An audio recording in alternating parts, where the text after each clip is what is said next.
And I unmuted myself, professional streamer over here. Oh, why am I still a derp? I swapped it out. I don't.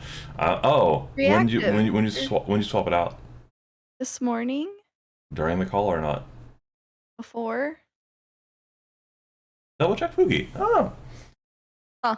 Alright, well, I'm gonna... Cabbage, welcome in. Grass on first. Krampus, hello, nice to see you today. Grass on second. Hello? Yehu Haxley, happy Sunday to you. Oh, I didn't see. I did. Is the Cubit chatter text not center? I guess it's a... I guess it depends on where you're centering it. If you're centering it to the overall box or centering it between the two of us. Not snapping. It snaps to our boxes, but not to the not true center. And why is it?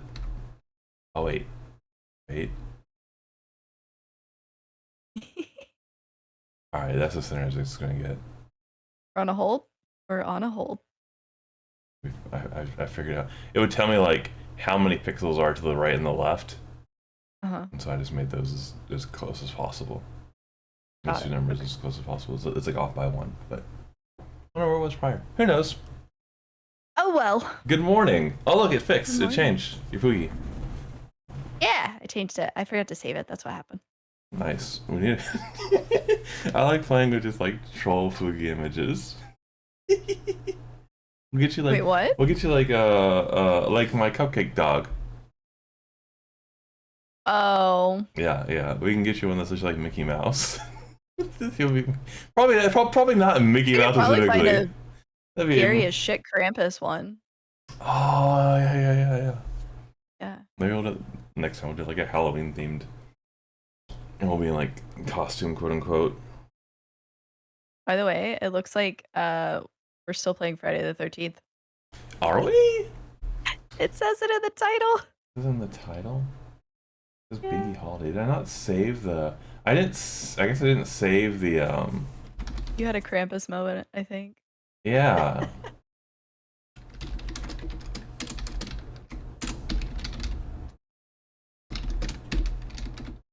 You would think we were like partying last night with how like everywhere we are, but no. Oh wait. We are streamers. We know what we're doing. The scuff comes for us all. There we go. I said it, and then I guess I just didn't hit done, so I didn't like lock it in. That's an important button. Yeah. I wonder what button I hit instead. I'm like, my day is freshly started. Yeah, you already took like a morning nap. Mm-hmm. Yeah, that's got groceries after this, so it's not too bad. I don't have too much else after. I did make noodles, but they're just noodles and like some like chicken and bell pepper in them. I might spice those up with something. Who knows? Maybe. What kind of noodle? I'm gonna say lo mein. So I'm gonna say I don't know if that's correct. That's what you're gonna say. Okay. That's a word I'm just gonna throw out, and we'll see if it sticks. Okay. I have a picture. I thought.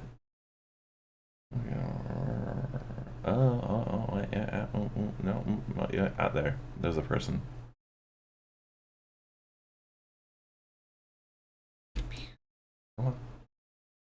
Come on, Discord. There you go. Good Discord. Well, how are you doing? I'm good. Had a busy weekend. Like busy streaming weekend. It's been a lot of fun. Like Friday, we got to do the whole oh yeah, okay. Are they lo mein? I guess they're not quite udon. Yeah, they're not. But they're pretty thick noodles. Yeah. Anyways, distracted. Friday was fun. First time playing Friday the 13th. What'd you think of that? I enjoyed it. Before I speak to just that, it was a while. I drank a little bit Friday. Oh yeah, you did. I had like 2 drinks, but like heavy ramifications like the next day for some reason, which Oh, is weird. I know because I could usually drink like 3 times that amount and then just be okay, but Yeah. I've been like I guess that's what made me sleep in today too of like recovering because I guess I just need the extra sleep. It's wild. I was also like massively overly hungry yesterday. To just my body was like, no, we need nutrients. I was like, all right, fine, I'll eat a whole bunch. Oh, fuck. Oh Fine, I'll wow. listen to you, body. Yeah, yeah. I also took a nap yesterday from like 6 to 8. I'm like, shit, that's not great. I'm So, gonna be up forever. yeah, that's why yesterday for DVD, I was like, man, now I can keep going because I took a nap. I feel great. I feel fine. It's not really hitting me, but it was. Mm. But yes, Friday the 13th. That was a lot of fun. I thought it was just kind of a bad, stinky game. I just thought it wasn't great, and that's just like an outsider's point of view of never having played it. Yeah. Um, no, it was actually way more enjoyable, and I don't know if part of that is because it seems like a very um at its current state from our general understanding it seemed like a very completed game more or less Hmm. in terms of like what folks are saying because like there was dispute over the IP and that was resolved but now like the game's just kind of like left like it's no more future plans for it but the lights are on the servers are running and that's just kind of that. Yeah, there's no crossplay to it. I didn't realize how old it was. For some reason, I thought it was only a couple of years old, and it actually came out in 2017. Oh wow. And it Yeah. looks good. It looks pretty polished. Yeah. That's one thing that I underestimated. Like it looked a lot better than I thought it was gonna look. Um I know people in my chat Friday were comparing it to like DBD and how mhm, DBD you can't really like defend yourself versus Friday the 13th you can defend yourself from Jason. mhm. In fact, I guess you can kill him, I guess. Can you? Yeah, it's really difficult. Um, I know but you can knock him down. I think somebody in chat said you could like actually kill him. It's really difficult. Hmm. Um, but they were, comparing it to DBD and one of the things that they didn't like about DBD is like you can only like do these objectives of like clearing the gens to get out as opposed to um like defending yourself against Jason and then the different objectives you have. So, I don't know. Like I still like DBD more, Hmm. but it was a nice change of pace to just try it out. I will say that it's in the term of defending yourself in DVD versus Friday the 13th. You can do like you can defend yourself in both games. In Friday the 13th, it feels stronger defending yourself in Friday the 13th than it does in DVD. But like effectively in both games, like you're stunning the killer. You're stunning Jason, and in DVD, like you can stun the killer. Like you can pallet drop them, you can decisive strike, you can flashlight blind them. Like there are things that survivors absolutely can do in DBD. Um, but again, it feels like if you shoot Jason with a gun, it feels like you've done more against this person than dropping a pallet Yeah. on them. Yeah, exactly. Like you get a machete option, a gun option, a Mm-hmm. pipe option. So it feels more like you can attack Mm-hmm. Jason as opposed to you can only defend yourself Yeah. um Ihu, in Bargus. DBD. So I guess like that's a bigger difference, but at the end of the day, like I agree, it's more of like you're stunning Jason. Mm-hmm. Um so Mechanically, it's the same. Perspective wise, it definitely feels like you're doing more in Hexed. I mean, if we want to throw hands, we can try Dragon Ball Breakers. I don't know what Dragon Ball Break is. It that? Is it the? Oh, isn't that the? That's the Dragon Ball Z franchise has a DVD like I didn't know that. Yeah, it didn't. It seemed a little wacky though. Hugh Cabbage. I'll look that up. It's a Hello, cabbage. DVD. Yeah, yeah. I think like the killers are like Frieza and Cell and stuff, but like my understanding was that the survivors were just like regular folks. So it was like regular folks lasting against Frieza. I don't know. It's currently 50% off. I do also feel. Oh, what's the price at? When it's 50, if it's 50% off. $10. Okay, talk about. It's gotten recently mostly negative reviews and is mixed. Yeah. It doesn't sound like it's been too great. Did you know? Oh my god! I want to pivot What? for a second. Let me see if I Okay. can find it. I'll talk about Dragon Ball for just a second because they announced, I guess, Dragon Balls. They announced a new anime or a new series. Yeah. Have you seen? Yeah. Have you seen it? I have not like seen the trailer for it, anything like that. But basically, they become kids again. Uh huh. Yeah, yeah. So do they? I'm guessing they remember everything, or do they revert back to being kids and it's like they're just kids? So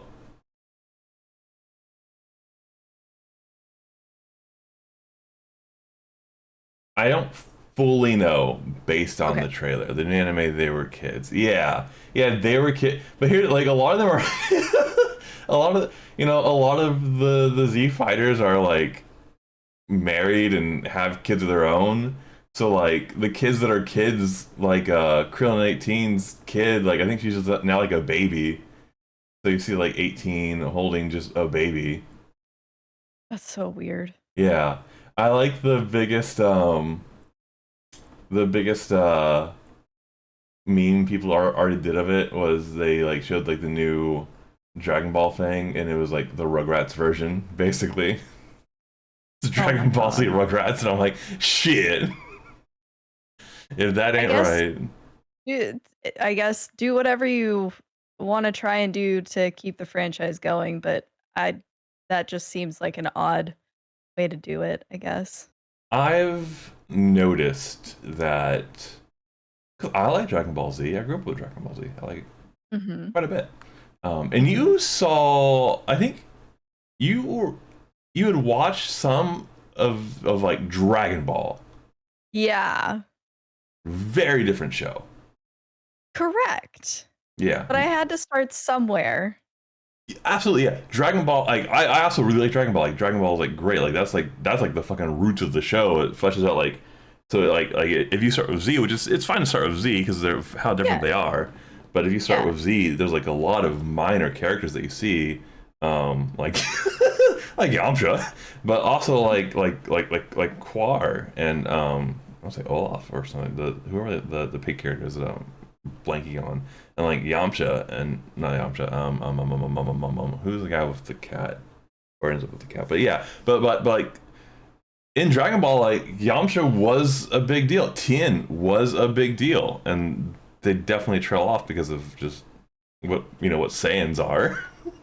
Mhm. But yeah, there's a lot of just Dragon Ball is more of a comedy action, whereas Yeah. Dragon Ball Z is very much it's the tone of like a lot of like shonen shows. Oolong, that's right, thank you. Going back on like recalling what Dragon Ball was, yeah, absolutely. There were scenes in there I was like, this wouldn't fly today. Oh yeah, yeah, 100%. So I realized that with like like the Dragon Ball Z franchise, like I haven't really given a fuck about Dragon Ball Super. Um, Is it bad to say like who has?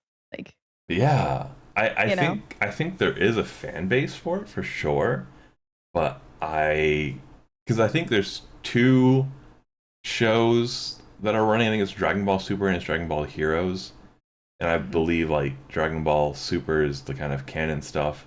I think Dragon Ball Heroes is like, Marvel's like What If series. Yeah, I it's like believe, that. yeah, yeah, or it's more like multiverse stuff and all kinds of like yada yada yada yada. I feel like that would be more entertaining because then you can live like fans can potentially live out what if scenarios Hmm. in, on screen. Hmm. Yeah. I enjoyed of like the new stuff. I watched the Battle of Gods movie, which I Mhm. enjoyed, and I passively I was watching like clips and things up to the Tournament of Power, which is like one of the big things with Super is they introduce like the multiverse and our cast and crew is from Universe 7. Um, there's all these other universes, and they meet the guy that like made all the universes, and he's like, oh yeah, no, you guys are gonna just fight, and like the strongest 5 universes get to stay. No, there was a lot of universes, but all the bottom tier universes had to fight, and only like the winner would stay. And all the other universes that were just like they gauge it by like universal power level. Like you take the power level of everybody in your universe and average it, and then if you were above a certain threshold, then your universe was fine. If you were below, then now you were on the chopping block. Um, Surprisingly, Universe 7 was on the chopping block. They were not, as a universe strong enough comparatively to like other ones. So that was the tournament of power. Like all of the weakest universes had to select a team roster, and then they would all battle in just a big battle royale, and then the winner got to, um, their universe got to still exist. Um, After tournament of power, I just really stopped caring. I just didn't care anymore.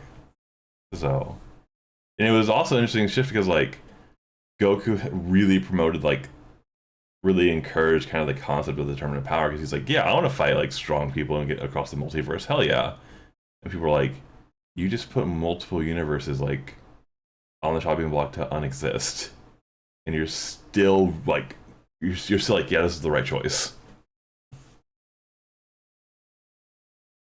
Hex is, a whole planet of Saiyans and a lot of Namekian's data. Yeah, right. Yeah, Frieza definitely Frieza killing a lot of strong planets definitely lowers that curve, but it's not like universes knew that was a metric that they were being graded on. Yeah, it Yeah. definitely has like Marvel vibes to that. Cat. Hi, Jay. Hello, Jay. Cat. But yeah, after Tournament of Power, I just stopped caring. I know it's done more in Gone Places, but just I think part of it too is just like the all the God stuff's just been kind of like weird because he has like Super Saiyan God form and Super Saiyan God and all this, and it's just it's kind How of. many forms are there? Why the cat again? Hi, Jay. Good morning to you. Spay your cats. But yeah, like how many forms are there? I think too many. Thank you for the cat hacks. You guys are fast tracking to losing cat privileges today. Give me 2 more, you lose it. It's a warning. No, That is a no, good kitty. it's not. Does it sound like a good kitty? No, it's not. Um, I think in the new stuff he has like Super Saiyan. He has Saiyan God and like Super Saiyan God. I think because he has like the red glowing one, and then he has like the blue glowing one, and then the blue glowing one can go beyond. And then he has, I don't know. It's been hard to follow. Okay. So That's fair. and now That's an like acceptable answer. and now the new series with them all being kids, it was weird because they're like, oh, here's a story that's like never been told before, but it almost kind of feels like it has, and this is like the end of my rant of it because when they released Battle of Gods, um, it had been a really long time since like anything because like he was kind of done, right? Hmm. And it seemed like I don't know how accurate this statement is. I feel like Team 4 Star really had a big influence and push for new stuff coming out because Team 4 Star was so like well received, and Toy Animation hates them. I guess because of how well like they did. Like I know like a lot of people from Team 4 Star and like the voice acting stuff have been like blacklisted by Toy Animation for like Oh voice my acting god, work. I didn't realize it was that crazy. Yeah, and that's where like because Dragon Ball Z abridged Dragon Ball Z, and Yeah.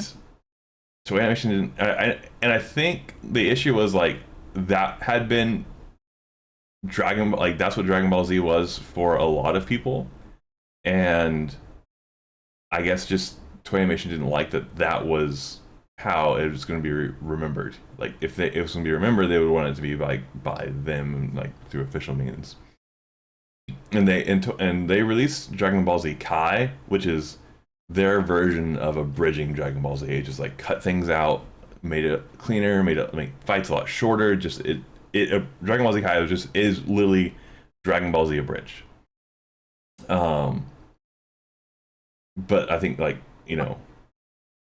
Team Four Stars version still like reigns supreme, and so then I think here you are like Toyama, and he's doing like Super and all this kind of stuff. And when he made Battle of Gods, because it had been so long since he had done anything, they had to like not retcon, but like show like here's what's canon and here's what's not, because the last thing that had been shown was Dragon Ball GT, which is like a really mixed bag in the fan base. People were for it or Yeah. not for it, and that's where like Goku gets turned into a kid. He just a villain uses a wish and turns Goku back into a kid. And What is their thing about like making them kids again? I don't know, and that's why it's like when this new thing came out and it's like never before seen. I'm like, well, we have kind of seen it before with But GT. not all characters. Yeah, yeah, yeah. GT was, I think, spiritually supposed to be the succession to, like OG Dragon Ball, because it was more about like adventuring and things like that. So it's like the spirit of Dragon Ball with like the I guess like lore and power built of like Dragon Ball Z. And that's what GT was, because GT also had like Super Saiyan 4. And so when they did Battle of Gods and they showed like the new Mhm. power form, like, oh, above Super Saiyan 3 is now Super Saiyan, or is now Saiyan God, and not Super Saiyan 4. They're like, we're not, like, GT isn't canon going forward with like Dragon Ball Super. And now we're at this like news thing coming out, and it's like, we're reverting everyone back to kids. I'm like, oh, that's kind of just like widespread GT then. Yeah. So, yeah, well, interesting. I'm sorry, I'm catching up on first delay went through. They were 4 new modes. Oh, God, Blue. Oh, well, I was just called Blue Kaioken, and Ultra. Yeah, yeah. GT gross. I think a lot of GT was very just boring, is where it Mhm. landed, and then parts of it were okay. Like parts of the baby arc were okay. I think parts of the Omega Shenron stuff was okay. Outside of that, like nothing really meaningfully stuck out. But yep, sorry, that was my whole Dragon Ball rant. Is I haven't cared about Ah, Super, and I'm not gonna care about this new show. yeah. It's just, I don't know. It definitely feels like they're just trying to stay relevant. Mm-hmm. Yeah, I don't know why. They had a really nice, good, clean stopping point, and Mhm. maybe it truly was Dragon Ball Z abridged. That Well, and Hack said earlier, it's not like there is a manga with stuff to tell. Like, yeah. um, is there? Did it stop, or I don't know. since I'm guessing. very boring for me mostly? Yeah, same. I had a hard time saying yeah, same. Yeah, yeah. GT had a lot of really just rough things to watch, where it just seemed like a step back in so many ways. And I think that's kind of what was hard about it, because like it was a step back because it was trying to go back to like a lot of Dragon Ball roots, which power scale is a huge step back. But I think it just wasn't able to capture. It wasn't able to like successfully capture like that Dragon Ball vibe. So yeah, it's like, oh wait, why am I watching this? Like, if it's not a power scale up and it's not back to the comedy in an entertaining way, then the manga is still going out. They don't come out fast. Interesting. Oh, Yeah, I saw something like the manga took a hiatus for a bit. I Just have. like quick Google search. How long was their hiatus? The article that I saw was from August of last year, so I don't know if they came Mm. back. Okay. Seems like they might have recently, but it was saying like indefinite hiatus, and that was from August of last year. Okay. They Yeah, need more because material. Battle of Gods But is a it's little old at this point. Dragon Ball Z Battle of Gold. Oh, the what started all like the Super and all that kind of stuff, like the this resurgence, this like new wave of Dragon Ball that we're in, was the Mhm. movie Battle of Gods. You want to know when Battle of Gods came out? Came out 2013. I was gonna say 2015. I wasn't far off. Wow, a decade. Wow, 10, yeah, 10 years holy, ago. holy, all the Super stuff's been going on for like a decade now. It doesn't, it feels like it's been like 5 years. It's still lengthy, but a decade of all this new stuff, and like I barely give it, I've barely seen any of it, and I feel okay with that. That's Yeah. crazy. Mm, Jay said, yeah, it might still be on hiatus, but I'm not sure. mm, I mean, the franchise it is always gonna be there, I guess, in terms of it's been around so long, like they can still make money off of existing characters, their different forms, things like that, without having to create new material to stay relevant necessarily. Or not relevant, but like still be iconic mhm. in pop culture. Yeah, and Super does have a few like cool, interesting characters. Beerus, yeah, I think is Beerus and Weed. I think are well made characters. Hee-hoo. I do like them. Hee hoo Apple, Apple Hello, Wheeze. Apple. That's your name. That's the hee hoo that you Oh, got. You got you got a wheezes. wheeze. You got a wheeze.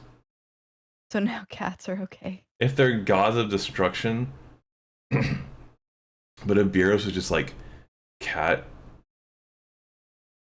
what's the word?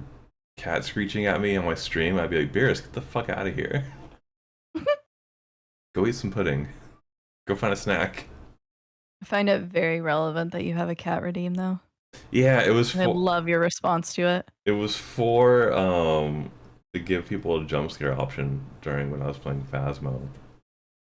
Oh, well, I thought because you're a dog, you just don't like cats in this scenario. I actually get along pretty well with cats, but they want to just like jump in and just. I'm like, get that, leave, go. Get out of here. Yeah, bye cat. Of which pivoting back, I know we're talking about Friday 13th compared to DVD. Yeah. I think I think we jumped in when the game's life cycle was kind of done because it seemed like there was like because we were messing around with perks and the perks were Mhm. tiered, um, but we only had access to legendary perks. Yeah. First draw, hello, thank you for the follow. Welcome in. Coming out of the park. How you Welcome in, doing? first drawer. Hello, hello. Um, Yeah, and hmm. it was just funny because it's like, we're looking at these perks, and I think there were instances where some of us were like, "Oh, this is like blah, blah, blah perk in DVD." Mm-hmm. Mhm. Hello, hello. Um, yeah, because it'd be like if we played DVD and DVD, like you start the game, you had all the perks, all at tier 3, and you only had like all like the eerie tools and stuff like that. And it's like, oh, that's boom, and it's like you always have access to that. So that kind of seems to be like where the game's at. But just fine. I mean, it was enjoyable, and for $5, like yeah, like it Yeah. was super worth it. It was absolutely worth it. It was a good game. The grab is super OP on Jason. Oh my god, yeah. 'Cause every time I was able to, like, wiggle out, it was I had to hit the button before it was actually telling me to try to escape. Ooh, okay.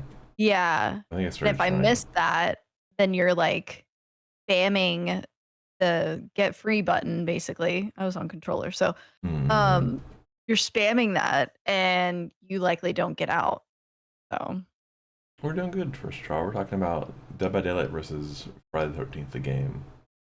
Hmm. Yeah, Jason's grab is just. I also ended up looking in like looking it up during after my frustration with just like because if I got grabbed that was pretty much it. I was just dead. Yeah. Um, and folks are like, yeah, they're like the chance to have a grab is pretty low to start off with, and they're like, second off, uh, on Jason's side, it's like hard to grab people as Jason. I'm like, no, it's not. No, it's No, not. it's not. Maybe and fuck if we knew anything about any kind of meta, right? Because I think most of us were just new, just hopping in. So maybe people were just way more kept distance from Jason normally, so he could just never grab. But I don't know. I Yeah. should incorporate dancing in the DVD. Yeah. That would be entertaining. You'll see the trailer for the new MonsterVerse show on Apple Plus. I have no idea. No. Um, That sounds intriguing. We may have to look at that. I don't know if they would have.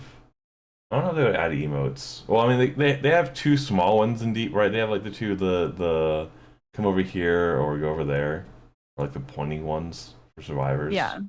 Um, I know people have also talked about should DBD get like proxy chat.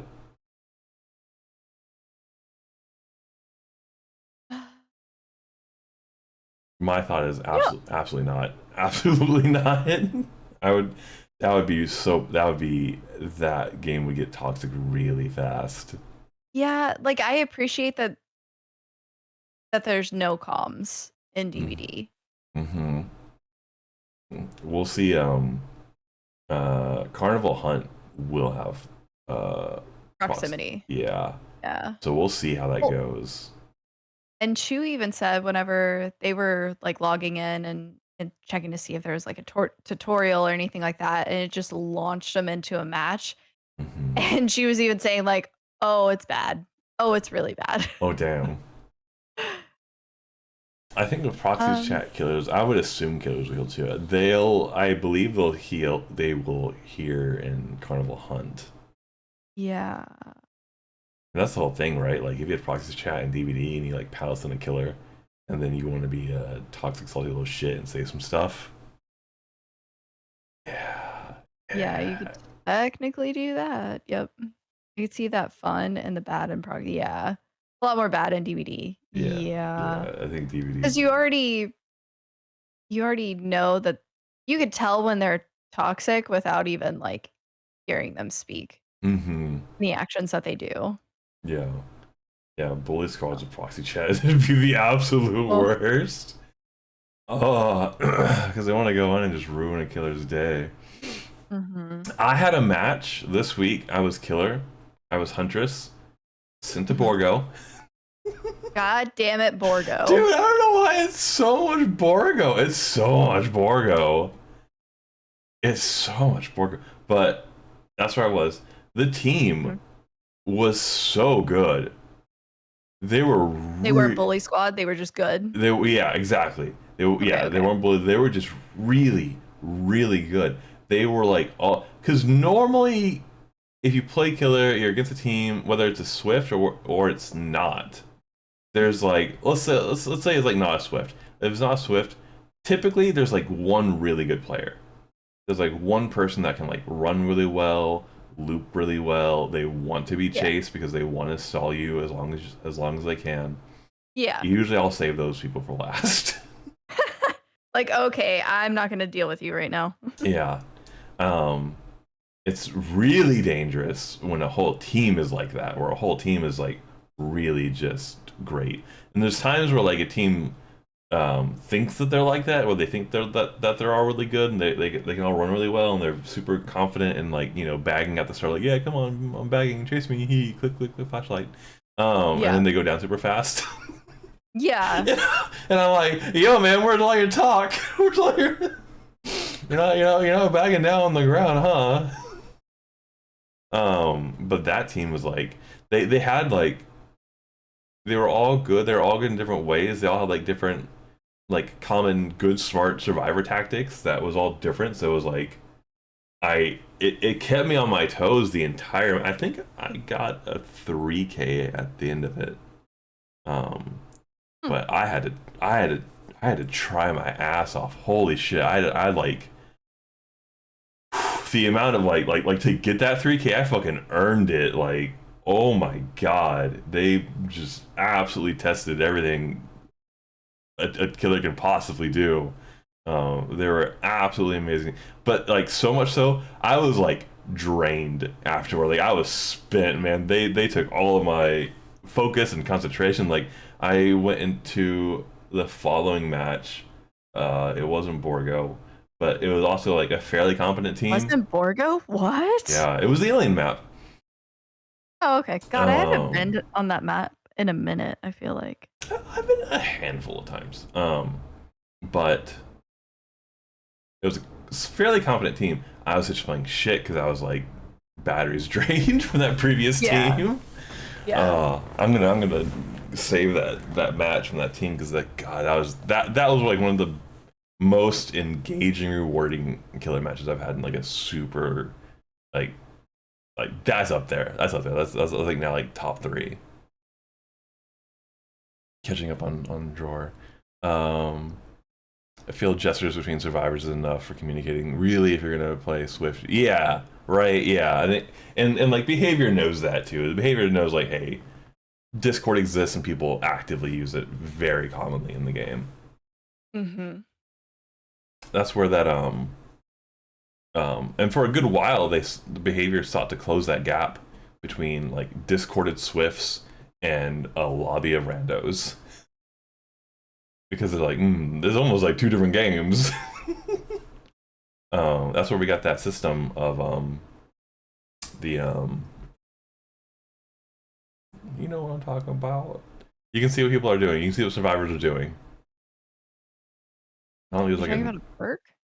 no. I don't think there's like a name for the system, but like if I'm working on a gen, you see me working on a gen, and you see like the progress.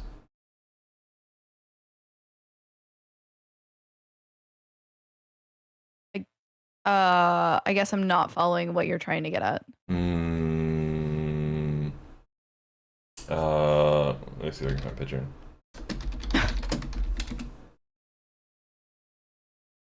And then for sure, did you end up finding the sweater? Yeah, Chu found the sweater once. And I think it was when Barkus was the killer. So she got out because she was wearing the sweater. And this was for Friday the 13th. Sorry. Oh, good. Why is it so small? It's small, but that's Mm. fine. Let me go over here. Let me go to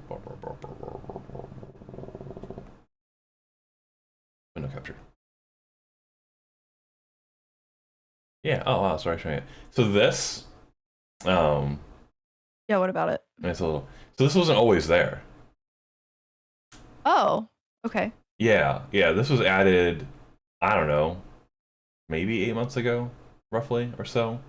I was gonna say I've always seen it, so longer than at least 4 months. It's newer in the game's life. So it wasn't there, and it's something that they added specifically to address like if basically like they weren't happy or I guess a quality of life thing between again like a group a Swift on Discord versus like just a lobby of like random people. They wanted to close that gap of coordination, so they added this to help in communication. I couldn't imagine not having that It, because you have no idea the progress of everything. mm-hmm.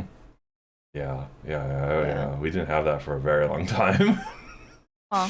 We had that for a very long. That's why like perks like Kindred, were really valuable because Kindred is like if you're on a hook, everyone sees each other, and if the killer's near the hook, everyone sees the killer.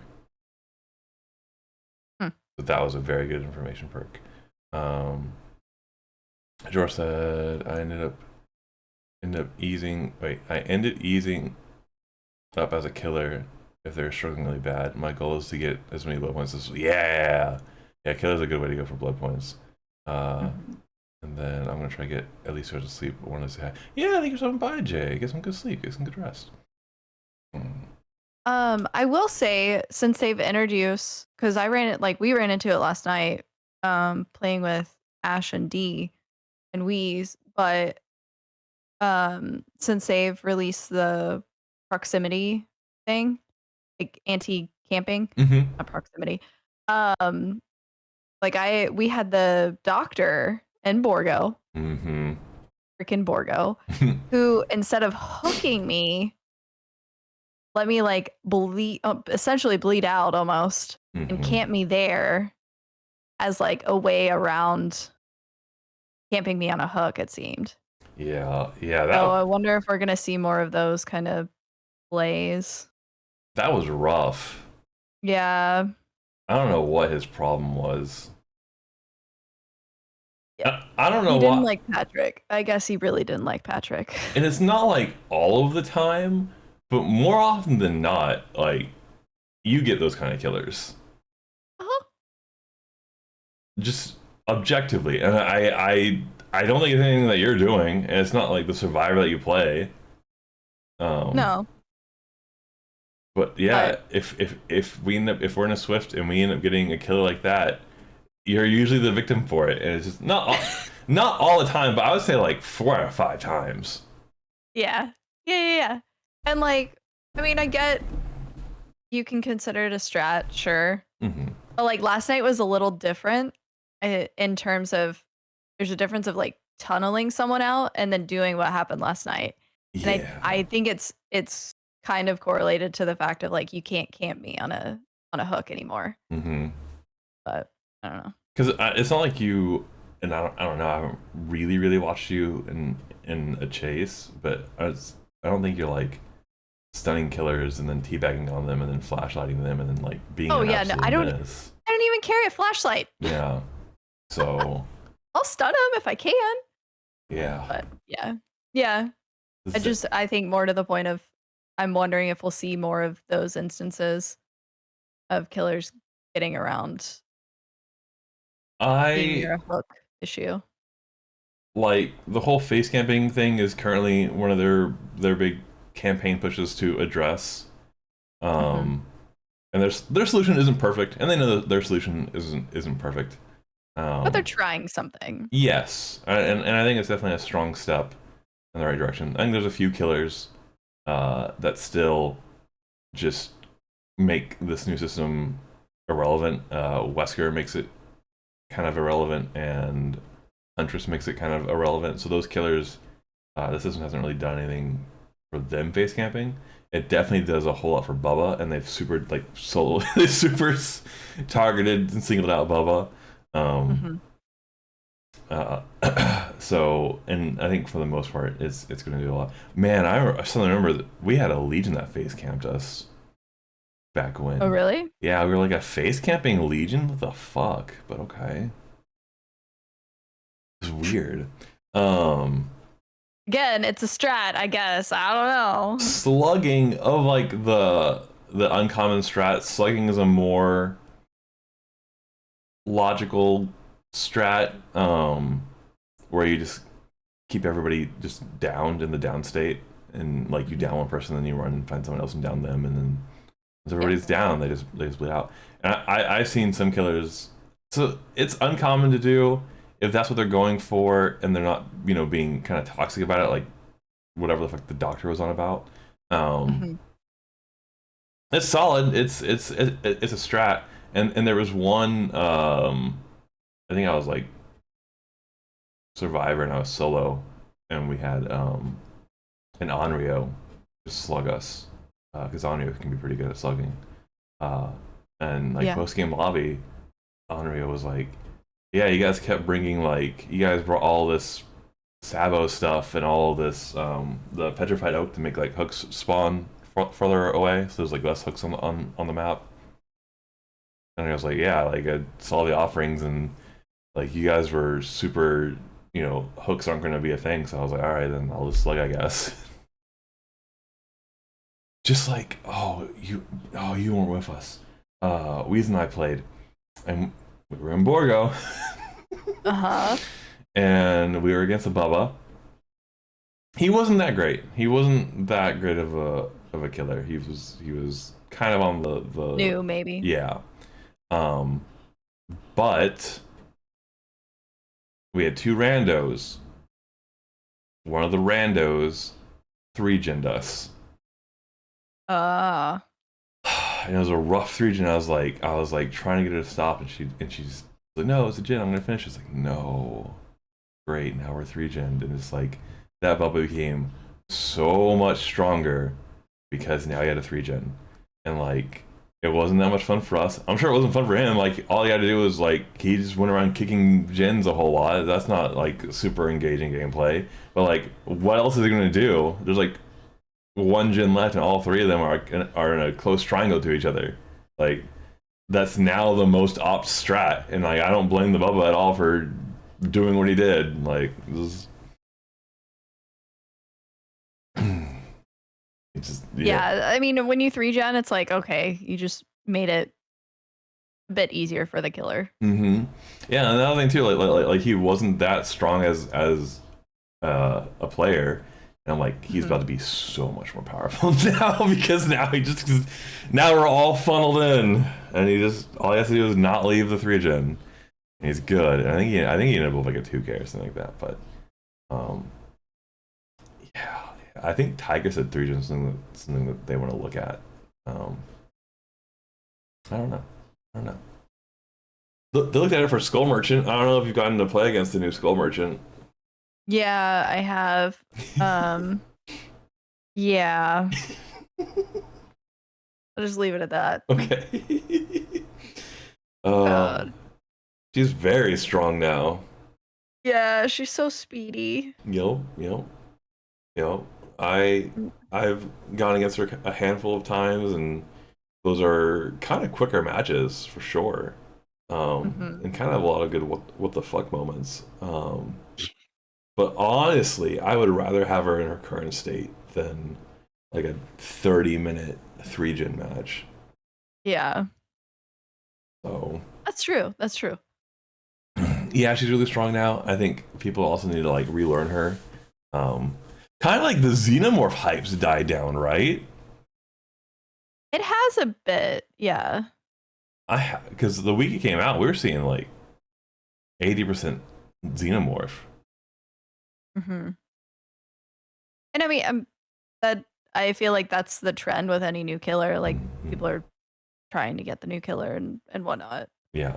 And then it kind of dies out. They start blending in, which isn't a bad thing, but yeah, we saw that with Xenomorph. We saw that with the Knight. There was a whole lot of Knight players when Knight came out, but the Knight hype lasted like 3 days, and then then everyone was back to the same old. Skull Merchant, I think, lasted around the same. Xenomorph lasted like a little bit longer. The killer that didn't like last at all was fucking Singularity. Oh yeah, no. Not at all. Singularity hype was like a day. Yeah, it's like, oh, this is a killer? Okay, moving on. Here's the deal with Singularity, I feel. The problem with Singularity. Singularity, I think, is a perfectly fine killer. But has a higher skill ceiling. Like you have to really understand the killer and get pretty good at the power to play Singularity. Would you say it's similar to like learning Nurse? In the sense of like to do the killer well, there is that skill ceiling. Yes. Yes. Okay. I would say Singularity's power is a little more complex than Nurse, but they equally have like a high skill ceiling. Yeah, I would say that's super fair. And I feel like the reason we don't see a whole lot is because why would I play and learn this when there's so many other options? That's fair. So easier options, less complex ones. Absolutely. So I don't think he needs to be reworked or changed or buffed. I think he's probably fine where he's at. I think it's just a matter of options. Yeah. I think that's what it comes down to. Yeah, and there's plenty of good options in terms of killer to be Hmm. if you want to be more of the annoying ones or the fun ones, I guess. Clown's a little annoying for me. I Is was that like, Box Boy? clown. Oh, oh, I thought you said something else. No. I'd say like yeah, Clown is definitely up there because of his damn potions. He's definitely a little annoying, especially like good clown players are just like, oh Yeah. man, this is not the killer that's on the top of my shit list. Yeah. You know who it is? Who? It's Wraith. Really? Yeah. Why? I have no idea how to counterplay a Wraith Hmm. because typically one of the big problems with or one of the big balances that a killer has is that after they hit a survivor, so you come up to a survivor, um, they haven't, you catch them, they're at full health, you hit them, they get a speed boost, you slow down a little bit because like you're doing your weapon reset animation. Hmm. So there's now this big uh, speed diversity, right? Killer just got Yeah. slower, survivor just got really fast. It Hmm. intended to generate distance so that chase can continue and not they don't go down immediately. Right. Um, with Wraith, when he cloaks, he's a lot faster when he's cloaked. So he can hit some. So he can hit somebody, cloak, and then catch up really fast, and it really negates that advantage that survivors have. Um, on top of that, like if I'm playing like a Wesker or a Nurse, sorry, if I'm playing like a Wesker or a Huntress or like pretty much almost any of the killers that I play, they're gonna hear my heartbeat and they're gonna probably see me. And if I like start to get close to a Jin, they just like bolt and they just like leave and they get like a head start in that chase. So if they're fully healthy, they already have like a good long head start. If Versus it's Wraith, hmm, you don't really get that. Yeah. yeah, so like Wraith circumvents a lot of the problems that most killers have in terms of like that distance gap. He closes that distance really really quickly. I'm Um, surprised people don't play him more. Like he's one that's definitely seen a bit, but I don't know. I guess I'm surprised it's not seen more. yeah, what I should probably do is just have just a Wraith day where I'm playing a bunch of Wraith and I play against survivors that I need other survivors to show me how to beat Wraith, so then I know how to beat Wraith. Yeah. And playing as Wraith is a good way to do that because then I'm like, because when they do things that like that will mess me up, I'm like, oh, this is what I can do to a Wraith. Mm-hmm. That's one of That's the true. that's one of the quickest, best, fastest ways to learn how to beat a killer. Because like one, you learn how like the power of the killer works, and like, oh, this is a shortcoming. This is a shortcoming. And then, like the Billy, there was a Billy that I was running. We were in the I think the Yokohama estate, and Yeah. we had that werewolf Billy. Um, I ran him really really well because I know how Billy works, and I'm like, oh yeah, I know you can't do this, or I know that you're trying to do this, and so this is what I can do to, and it makes. There's like we were like a long was like a wall, and he was all Mm-hmm. like on one side of it, and I was on the other side of it, and he was revving his chainsaw. And what he was wanting to do is, as soon as I like commit to one side or the other, he just like revs down and like gets me. Um, so I just stayed like kind of in the center and like just peeked.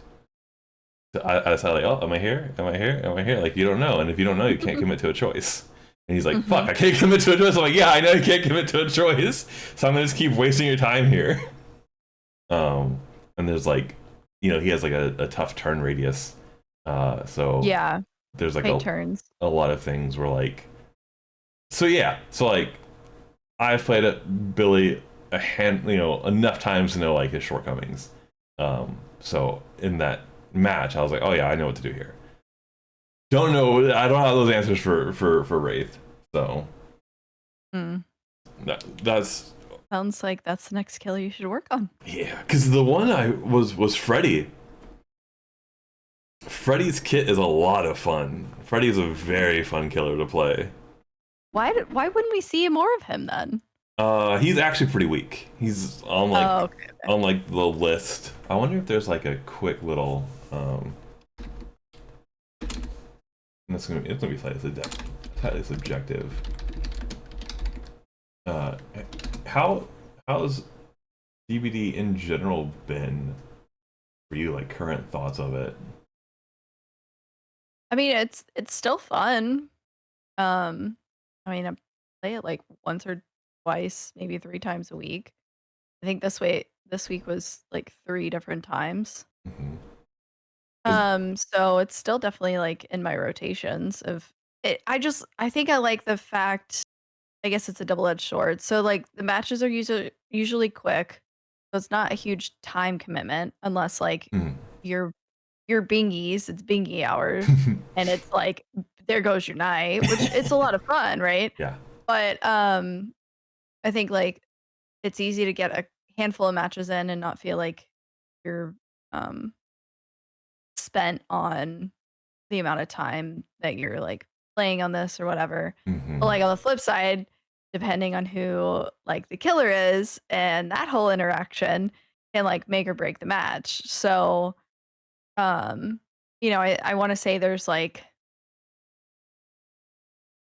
2 out of 5 stinky killers. If we were putting like just 5 matches together, I'd say like you have a chance of definitely 1 for sure stinky killer, Mm-hmm. if not 2. But like it's still majority still fun. Yeah. Yeah. And I know whether you feel like it or not, you're probably out of your beginner newbie kind of phase of the game. So Yeah. I don't Yeah, I know. can actually like depending on the killer, I can actually run them for a handful of gens A lot of the at a time. So mechanics would kind of start to feel second nature, like like skill checks. yeah. Skill checks at the I was dog shit at skill checks at the start of the game. I was so bad. I was so bad at skill checks. Skill checks are really, really fucking hard in the beginning. Yeah. I think also because I'm playing on controller, it feels Mm. natural as opposed to keyboard and mouse.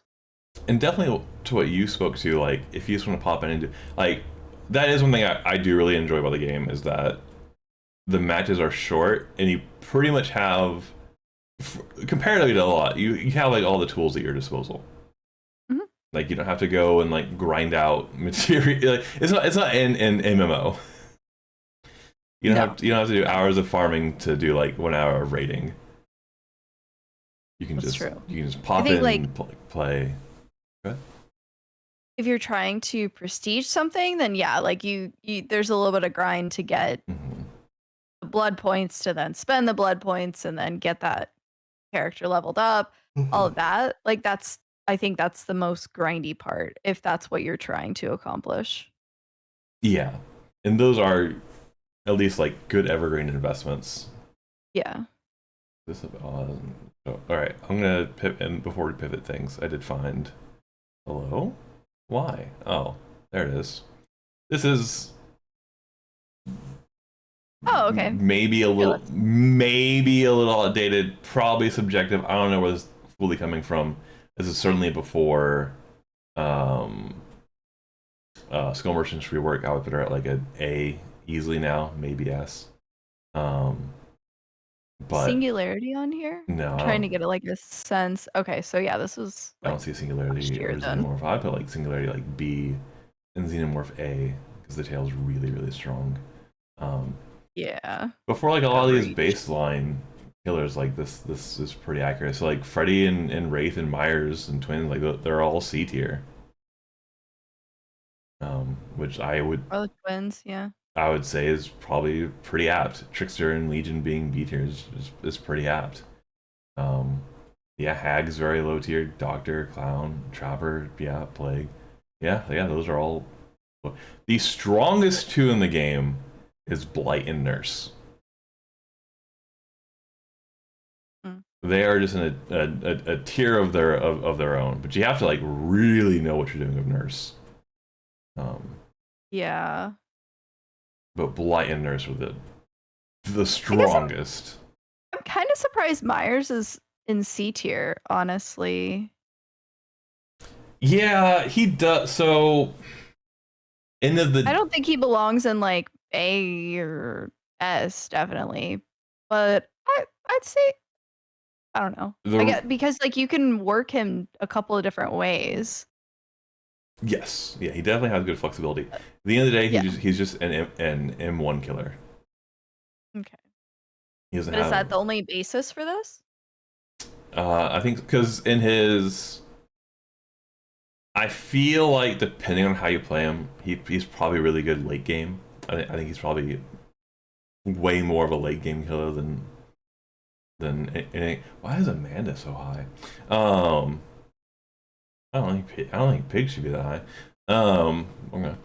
Uh, he in his tier 1 and tier 2, he's Mm-hmm. slower.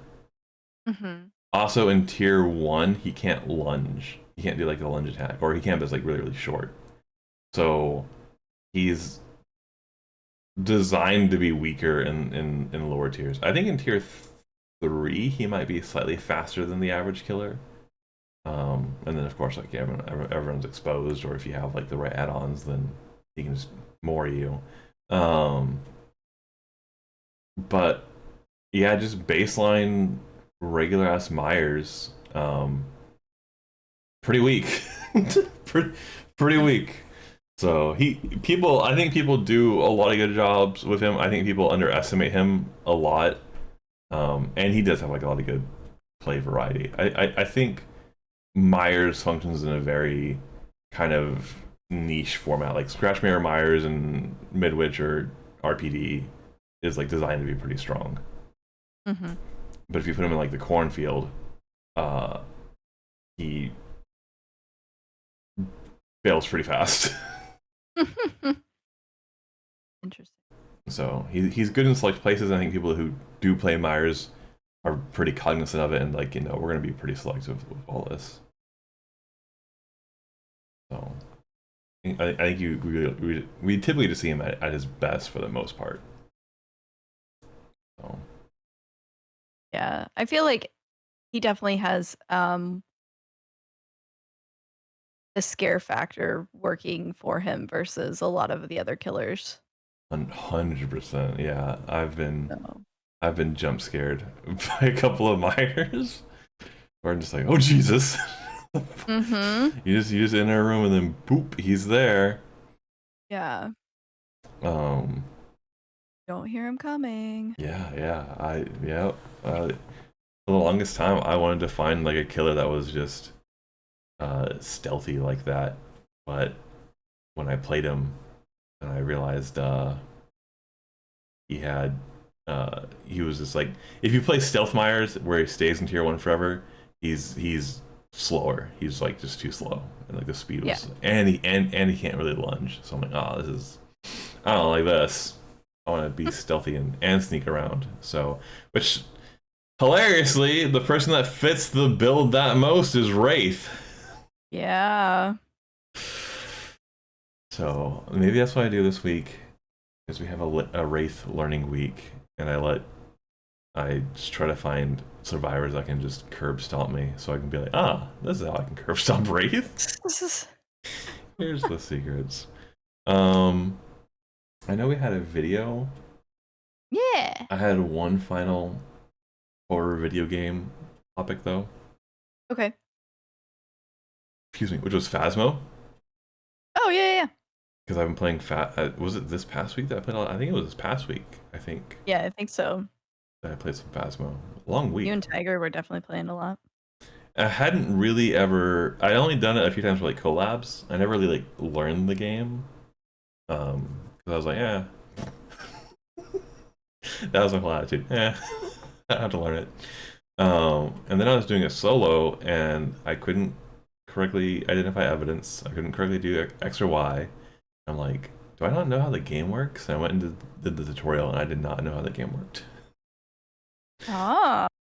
Did not know how the game worked at all. Um, so I learned it a little bit more. Kind of got to see more of the scope of the game, and I ranted to Tiger about this. And there Mm-hmm. seems to be like a couple of like play styles to engage with Phasmo in. And like style A is like what I did, where I didn't know fucking shit, and I just went in there to get jump scared. Yeah.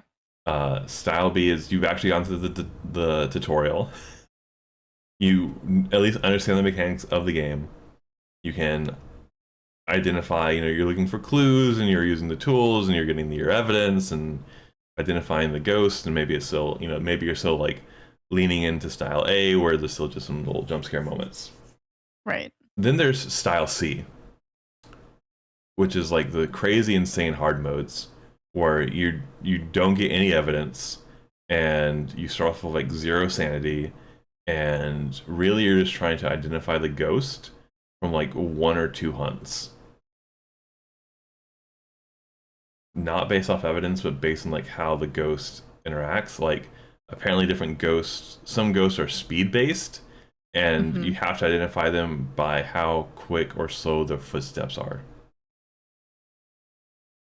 And not get killed. and not get killed. um that's playstyle C. I'm not interested in playstyle C. I was gonna say, are you gonna venture into playstyle C? No, I'm gonna pull the old man card and be like, listen, I'm not gonna learn ghosts by their footsteps. I'm not gonna learn 14 ghosts by their footsteps. Oh, I'm why not? not doing that. I don't care enough. That's funny. I would Yeah. I would rather do like Chicken twisted! yes. I'm gonna assume cabbage. Why is it not showing? Is it gonna show here? It doesn't show on my thing. Wait, who played that?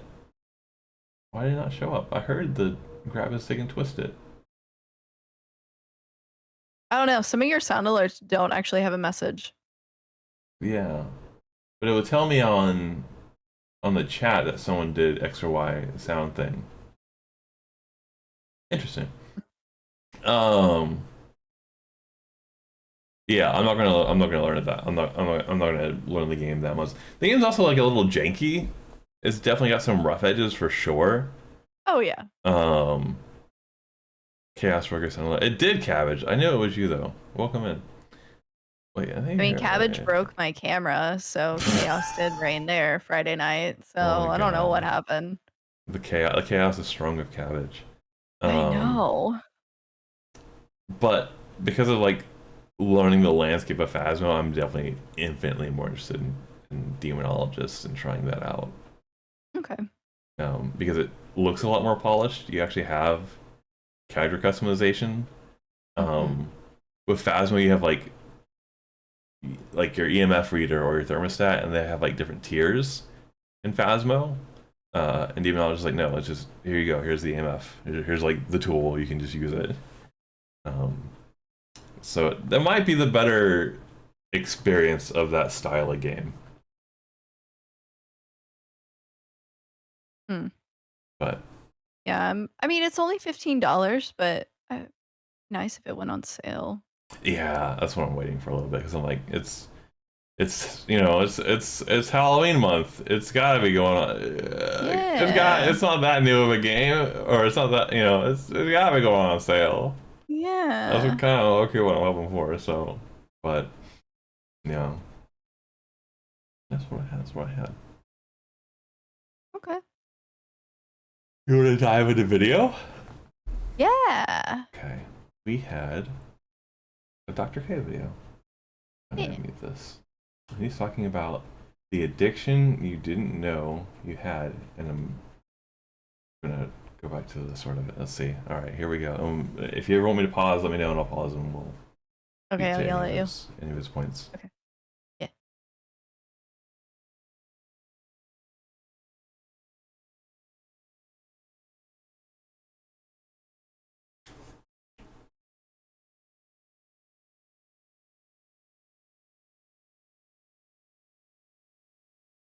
Mm.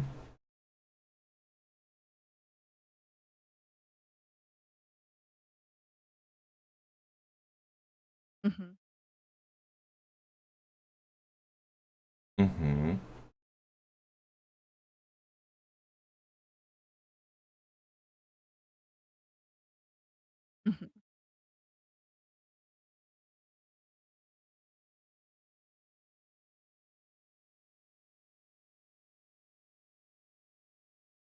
Mhm. Mm-hmm.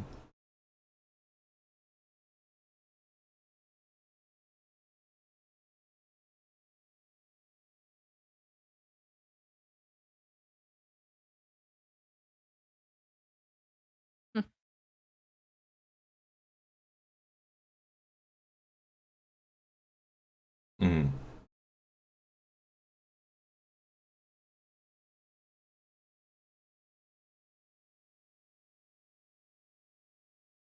That's fair. Yeah, this is like unlocking a lot of lot of shit for me. Um, So the video's been introduced. How we feeling?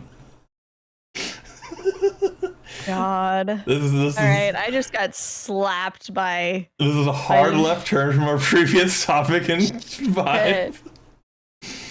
shit. Yeah, and I think it's like I don't. We may have to continue this while I like stew on how I want to like explain Unpack. my thoughts What do on you this. think? Yeah, Yeah. yeah, yeah. I'm still unpacking. I am a little curious from how he introduced it to where he said like clearly like love was very conditional for him. Basically, it was very grade based. Um, Mhm. and so I am curious like what did it look like when he got good grades? Yeah. But Oh, we can skip this part. okay. Was it 3 weeks babble? Okay. Okay.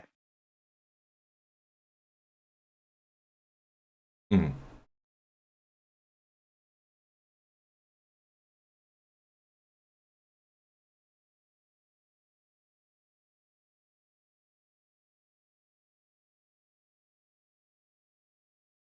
You don't need to call me out like that, Dr. K. Ah, You don't need to call me out like that. There, but all right, hear me out. But wait, hear me out. go on. But wait, hear me out. So, like, if the most like what this immediately makes me think of is that um if I'm upset about, I mean, what am I going to do internally? Yeah, if I'm upset about something, right? Yeah, I think like Hax and I are viewing this from just a very like kind of like logical standpoint. If I'm really upset or mad or frustrated or angry or just like not feeling super great internally, and it's either like anger or frustration based. Yeah. What I have found to help that feeling either like subside or flip is to go and do something productive. Mm-hmm. If I'm feeling upset or mad or angry, I'm like, you know what? And I recognize that, I'll go look at my to-do list, or I'll go like deep clean something, or just knock things out, and then I'll feel better because I feel like I've been productive. I feel like I've achieved things. Yeah, and I think like furthering that, like, what else are you supposed to do if you're just internalizing it? That that doesn't do anything for you if you're not if you're sitting there stewing on whatever is making you feel that way. Mm-hmm.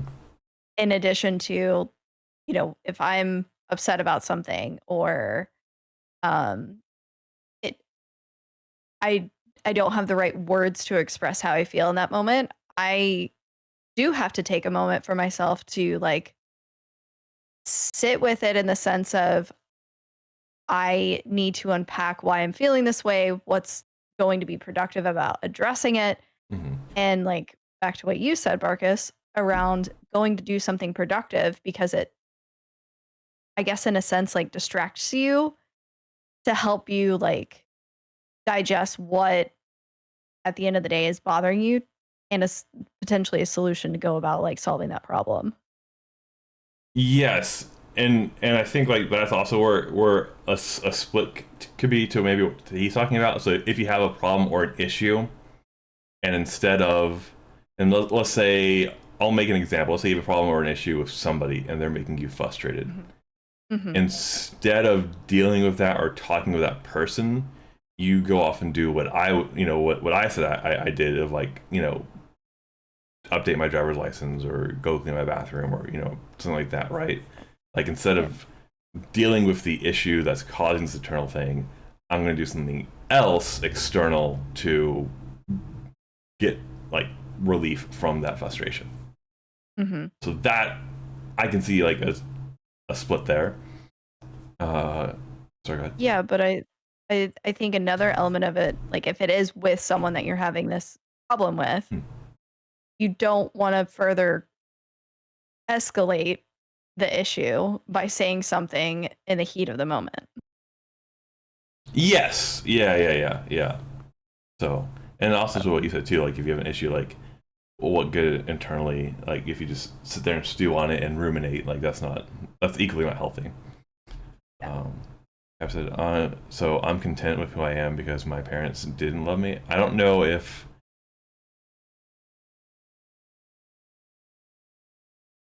I don't think that was the takeaway. I don't think that was the takeaway at all. you might have missed it. But let's continue. Yeah. Nope. Also, I need to upload this to YouTube after. I didn't have any of the web browser stuff getting captured in the VOD, and now it is. So if you're watching if you're watching this on YouTube, moving on, you'll be able to hear the video. Oopsie.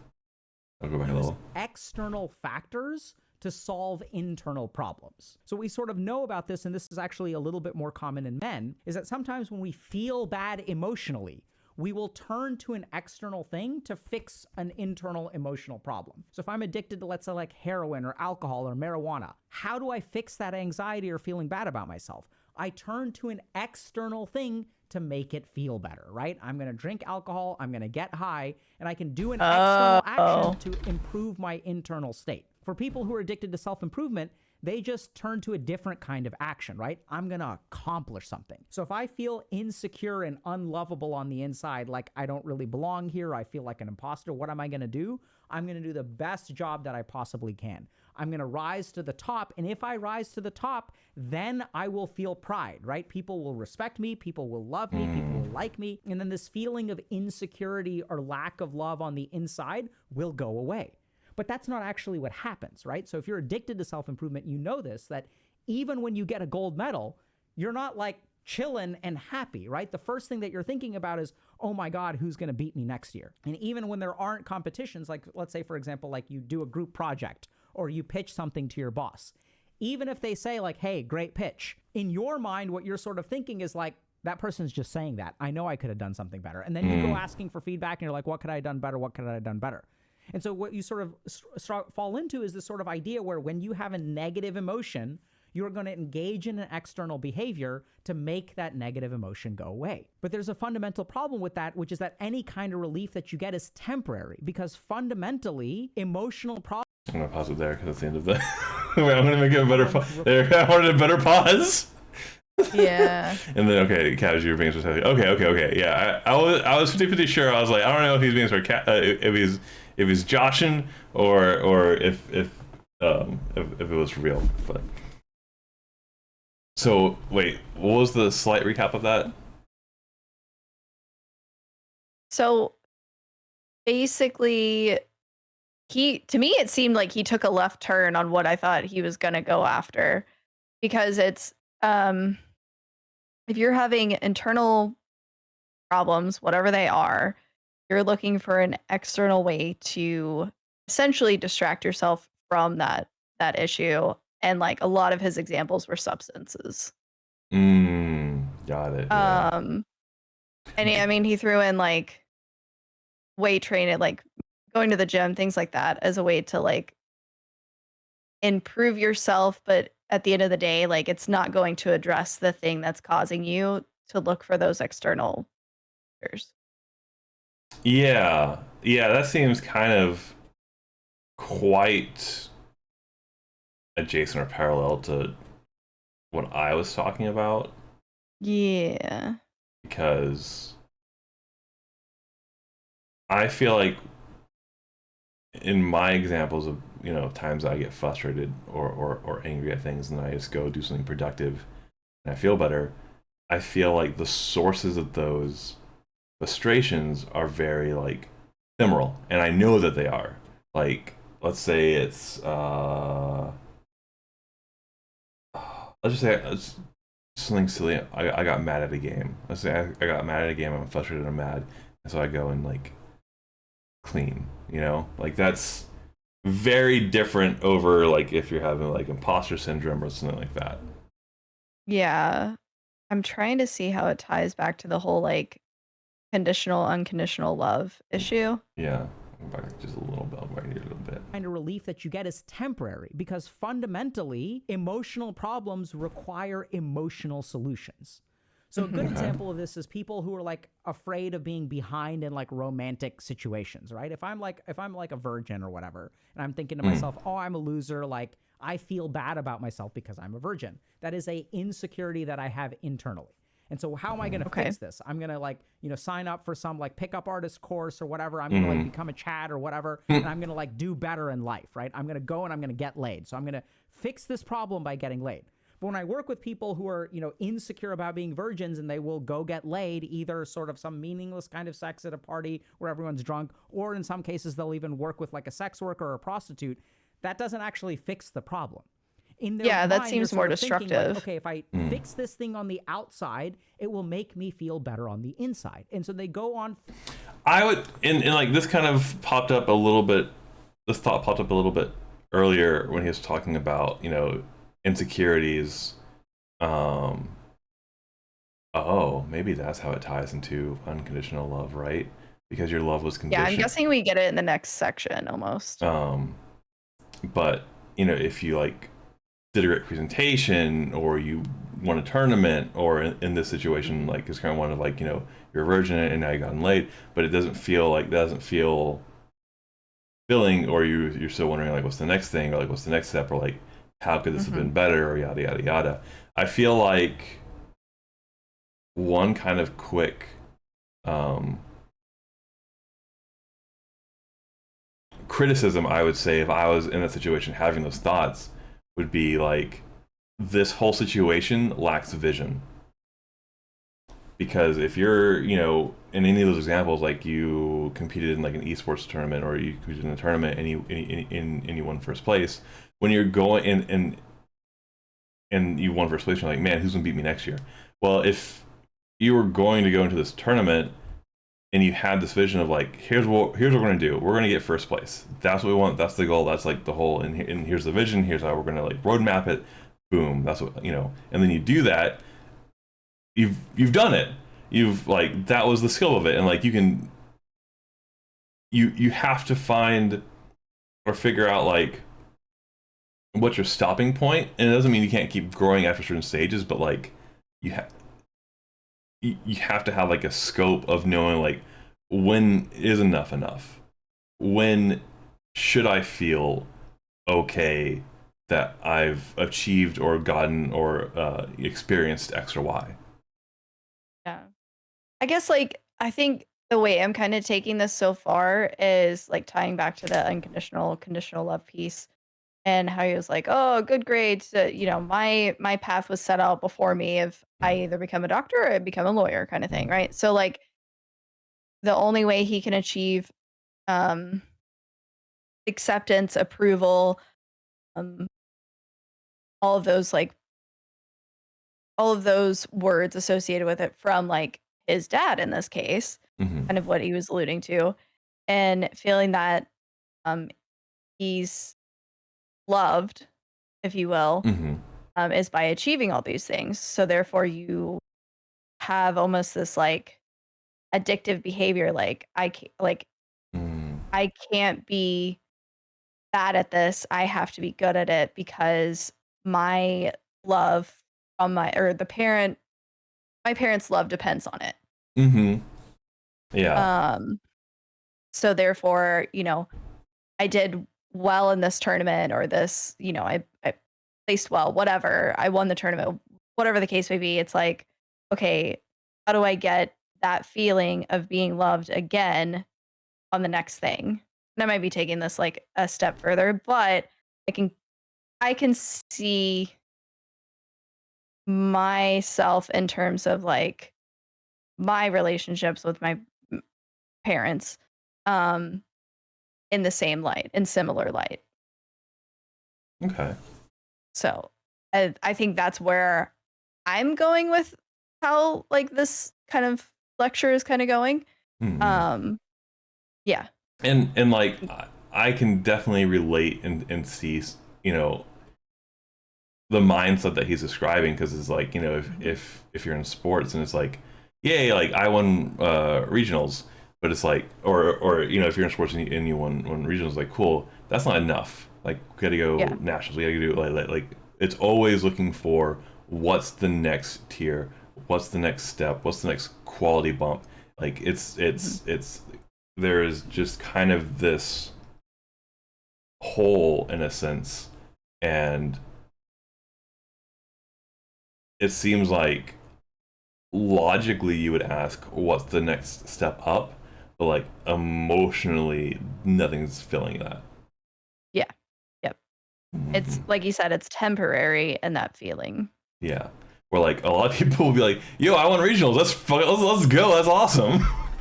Yeah. Versus like, I won regionals, that's not enough, like what's the next thing, like we gotta do this, you know. Yep. Yep. So okay. See. Finding the worst pauses. He also doesn't have music in his song. I'm gonna add music to this. Fix this thing on the outside, it will make me feel better on the inside. And so they go on fixing those external things. And this is exactly what happens with people who are addicted to self-improvement. I don't know where I'm going in life. Let me go to a spiritual retreat where I will fix that problem.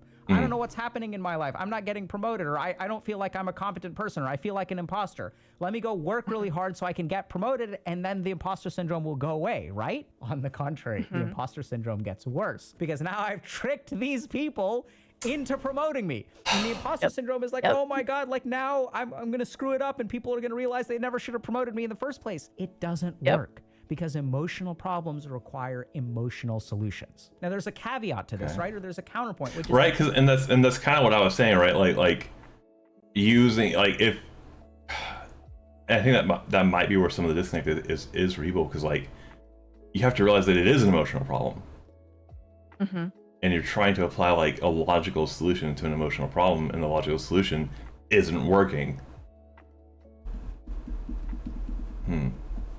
Sorry, go ahead. problems require emotional solutions. Now there's a caveat to this, right? Or there's a counterpoint, which is that sometimes, let's say I feel unloved, or I'm afraid of being a virgin, or I have low self-esteem, or whatever, and then I can get into a relationship, and sometimes that can actually fix the problem, right? Sometimes if I like find a boyfriend or a girlfriend, and like that can fix the problem. How's that the case? Well, there's a big difference between getting laid and entering into a relationship that is emotionally nurturing, right? So if you're actually in a relationship where sure you're having sex, but then this person also gives you like an emotional antidote to your needs. You get like a little reward cookie afterward. They're like, good job, champ. Oh my God. You're in this one. Sorry. I hate that, but you have a point. Yeah. There's a little bit of truth to it. It reminds me of the joke. All right, there's a joke of like, it's called doggy style because I get a treat afterward, right? Sorry. All right, we can move forward. Where sure you're having sex, but then this person also gives you like an emotional antidote to your needs. And that's a completely different story, because emotional problems require emotional solutions. And if I'm insecure about being a virgin, it's not getting laid that's going to fix it. It's actually entering into a relationship where someone helps me feel loved and accepted, and accepts me for being a virgin in the first place. And this is the trap that people fall into, is that we start to think that external things will fix my emotions. And we sort of also see that in cases of people who are very materialistic, right? They go on like buying lots of stuff to make themselves feel better. But we see this even in the cases of toxic relationships, where some people that I've worked with, and you may fall into this, where like you will do anything that you can to get someone to like you, right? And so you end up becoming a doormat and putting up with a lot of abuse, because you think that if you can convince this person to like you, then you will feel loved. But it doesn't work like that. And self-improvement addiction is even worse than any of those other examples, because self-improvement addiction does a couple of other things that are really devastating. The first is that it objectively improves our life. So think about this, right? So if I'm so friggin' insecure that like I feel like he's about to describe like basically like self-improvement addiction is going to create basically a bubble. And then you'll have like a crash. It was deserved, but Barkus wasn't wrong. Yeah, isn't that my fucking life? I am never wrong, but I'm the bad guy. Oh, okay. He's not wrong, but damn him. Our life. So think about this, right? So if I'm so friggin' insecure that like I'm terrified that I'm gonna fail a test, so what do I end up doing? I torture myself with anxiety and I study really hard. And then I get an A. Oh no. And then I wind up in medical school. And then I'm like, oh my God, I'm an imposter. So I gotta work really hard because I don't deserve to be here. And then I do really well and I end up at the top of my class. And then I match to a beautiful residency at some Ivy League institution. What are you associating so anxiety when we look with at now? self-improvement addiction, it's really, really scary because being addicted to self-improvement objectively correlates with like better success in life. And so when I work with these people, what I end up discovering is if I were to ask you like, you know, you're addicted to self-improvement, is it a problem? You say yes. And then I ask you, okay, like despite all the fact that you've succeeded these 5 times, do you feel better about yourself as a human being? And you're like, no. And then I ask this question, which is, do you want to change? And at the beginning, people will say, yeah, I'm tired of being unhappy. But if we kind of like go deeper into the conversation, I'm like, do you want to change? And then they end up saying, no, I don't want to change. And why is that? It's because my addiction to self-improvement gives me direction in life. It gives me fuel, it gives me energy, it allows me to accomplish stuff. And so what these people, the reason they're so friggin' addicted and the reason it's such a hard addiction to kick is because they don't want to give it up. And this is true of all addictions as well. Why are addictions hard to kick? It's not because they're harmful, it's because they're helpful. If you're very successful and you're addicted to self-improvement and we take I think that depends on what the addiction is, but all right. Yeah, right? Like, wasn't he talking about, like, you know, hard drugs earlier? Yeah, I was like, no, based on some of your examples, those are harmful, bud. They keep me thin. No! No! Bark, bark. Hi, Wag. Hello.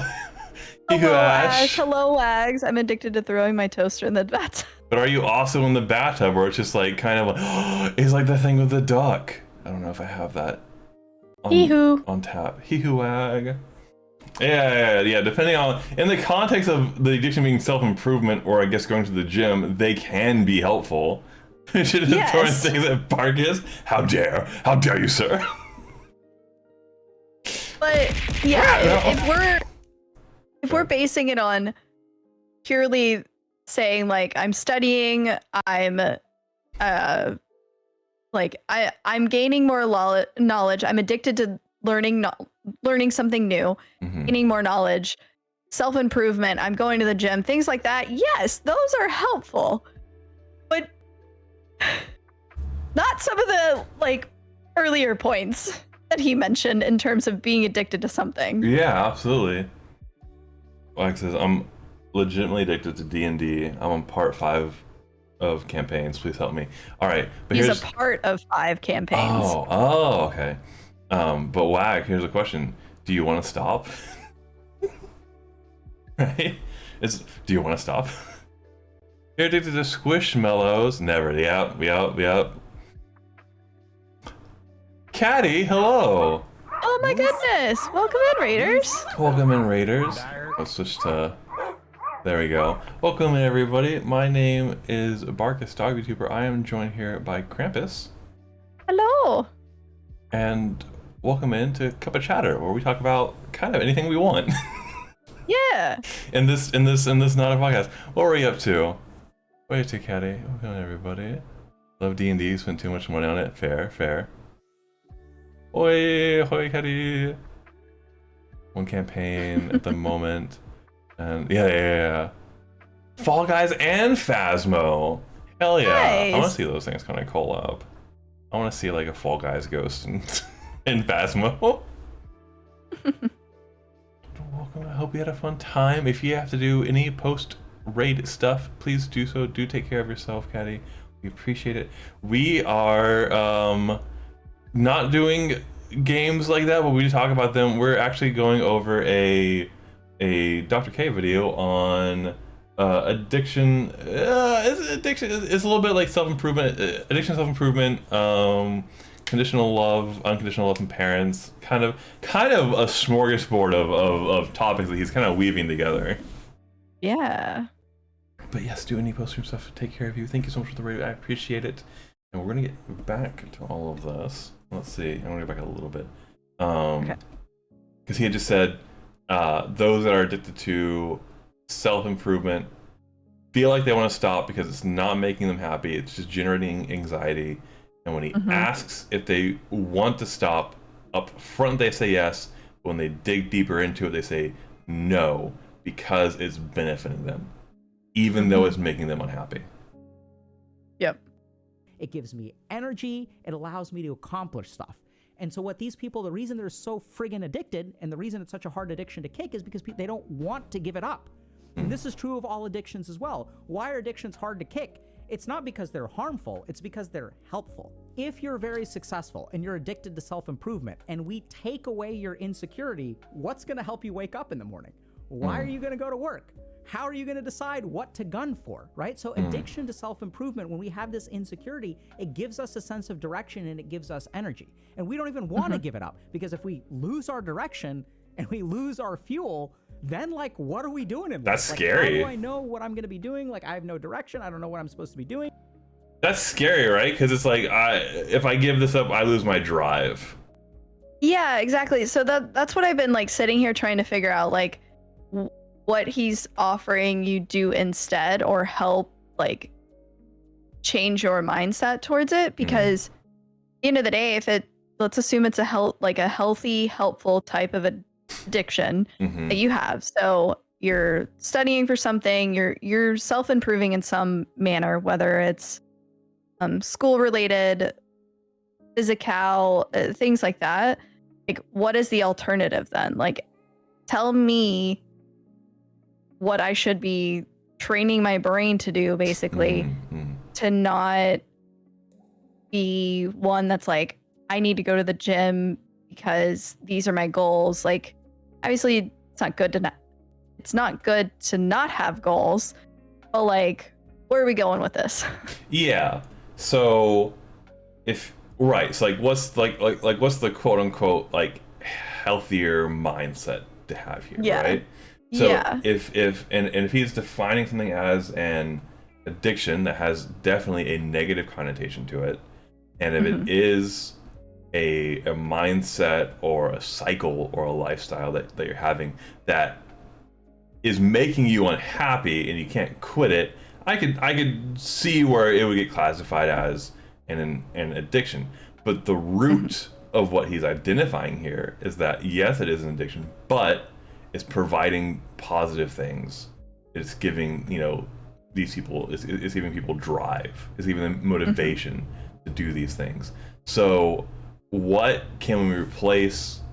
What is a healthy form of drive and motivation that we can have instead over having the anxiety, having the insecurity, because I feel like, to your example of like, going to the gym and things like that, I would say it would seem unhealthy if someone had the mindset of like, if I'm not below like this certain weight, I'm a monster. Like, that's not healthy. That's not positive, right? Like, that's not great. Right. I'm not saying that's the case here, but just as an example, like yeah, I would argue that that's probably not great. So like, what's to what you said, what's the alternative? What's the other what are other options? What's on the menu?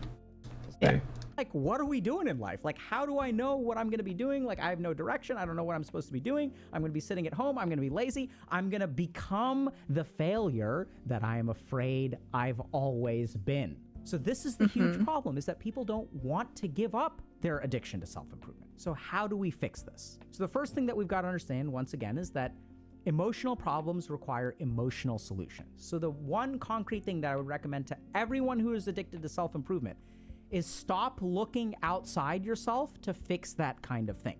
right? So if you feel insecure, share it with someone else. You can talk to a therapist, you can talk to a coach, you can talk to a boyfriend, you can talk to a girlfriend, which is what we're terrified to do, right?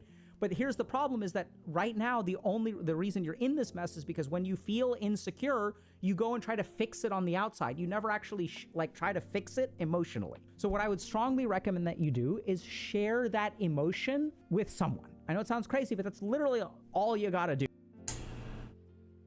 I struggle with that. Like, and here's why. Because I've done this. Mm-hmm. In terms of like sharing those kind of insecurities. Mm-hmm. And I think it's more than that. And I'm like, we still have what, like 4.5 minutes left of this. Mm-hmm. Like, I'm hoping he gives the next step after that, because it's not just that. Yeah. It's got to be more than that. Yeah. Yeah. What he said isn't bad. No, it's not enough. It's not. And it also requires a certain level of self-awareness. Yeah. Like, you have to recognize, like, you have something that you're struggling with, and you can't internalize it. You can't be strong-arming it for yourself. But I guess, like, because I can see a lot of this and, like, be, like you said, mind blown right now, needed to hear this low-key.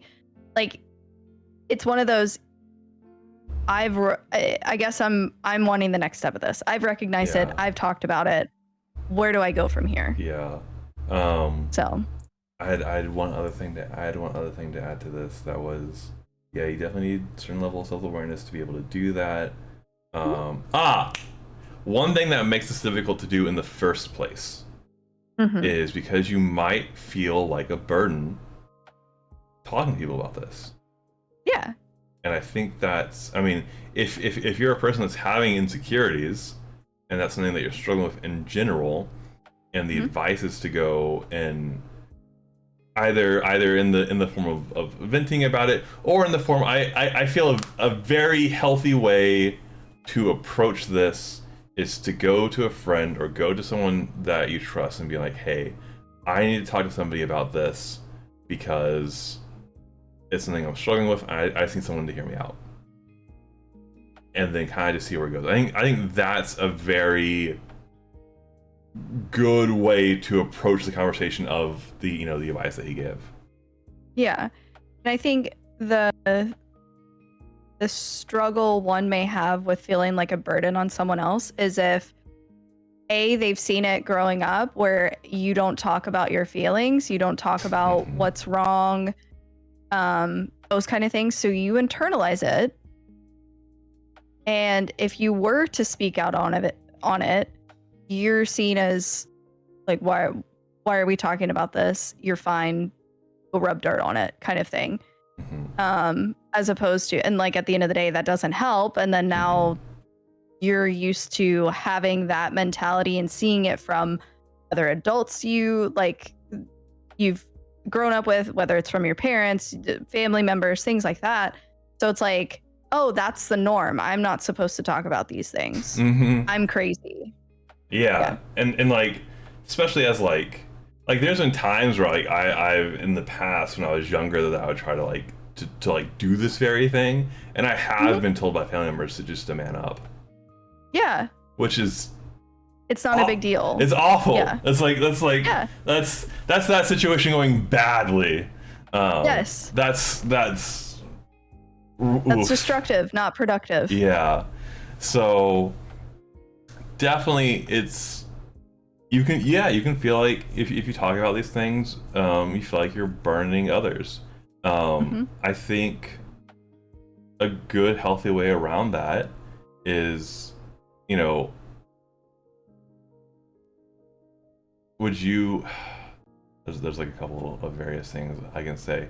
If you go to talk to somebody about it, you don't have the expectation for them to fix it for you, or for them to like, you're not giving them the problem for them to solve. You're just like, I just need to vocalize this and like get this out, and I'm wondering if you have some time or some space. I can just kind of like I need somebody. I need a friend right now, and I just need to talk about this. And I don't need, we don't have to solve it. We don't have to fix it. Like, that's on me to fix. But let me at least get it out there and maybe hear your thoughts on it, and just that. And I feel like if you have that expectation out of the conversation, where it's like, oh hey, I have like this long issue that I've had for like 3 years, and let's have a 10-minute talk where we fix it. No, that's not that's not reasonable. That's not logical. And even if it turns into like a 3 or a 4 hour talk, that's still not reasonable, and it's still not fair to assume that from them. But I think it is fine to go to them and just discuss it. Yeah. And I think another thing about kind of how you said it, finding that person you're like, I feel comfortable enough talking to them about this. I think it's also something up front to mention is whether you want to problem solve any of it with that person, or you are just, hey, I need to get this out of my system in terms of I need to vocalize it because I need to acknowledge it and work through it, versus I need your help solving it. Yeah. Oh, absolutely. And there have been times where I've talked to people like, hey, I'm having this insecurity and I'm really in my head about X or Y. And am I crazy for thinking this? And then I talk to somebody about it and I feel way better afterward. I feel so much better afterward. Just talking about it can really help. Yeah. I think it's more of like, I need to vent about this. Like I said, I just need to acknowledge that this issue exists, and I'm coming to you because I trust you with me saying what I'm about to say, but know that I'm not looking for feedback or like solving the issue. I just need a safe space at the moment for this moment, or this thing.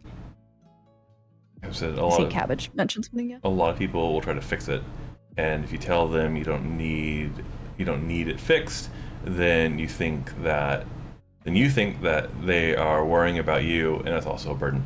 That's true. And I've also been in a situation where like I have a problem and I'm just there to vent, and I vent, and then they try, like, they don't want to leave the conversation until they've fixed it, or like they felt like they fixed it, and you're like, look, I'm not really liking any of your solutions here. And then like it kind of comes across in a bad way. It's like, well, why did you talk to me in the first place about it?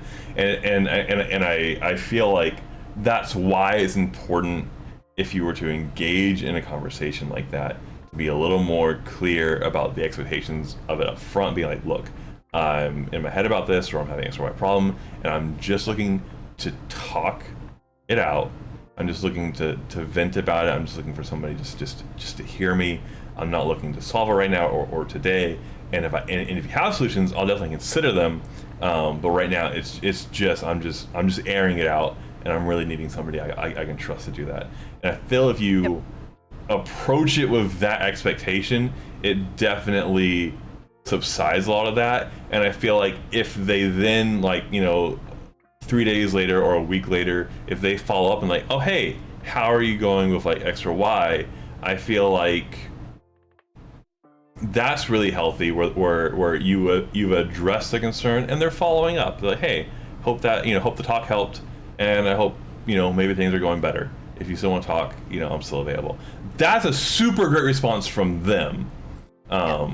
That's very healthy. If they're like, have you solved it yet? That's like, all right, this is kind of clunky. And maybe you learn that person might not be the person to talk to about that. And to what he said is like, you don't have to go to a friend, you don't have to go to a loved one. If the nature of it's of a certain capacity, you might have to go to a professional about it.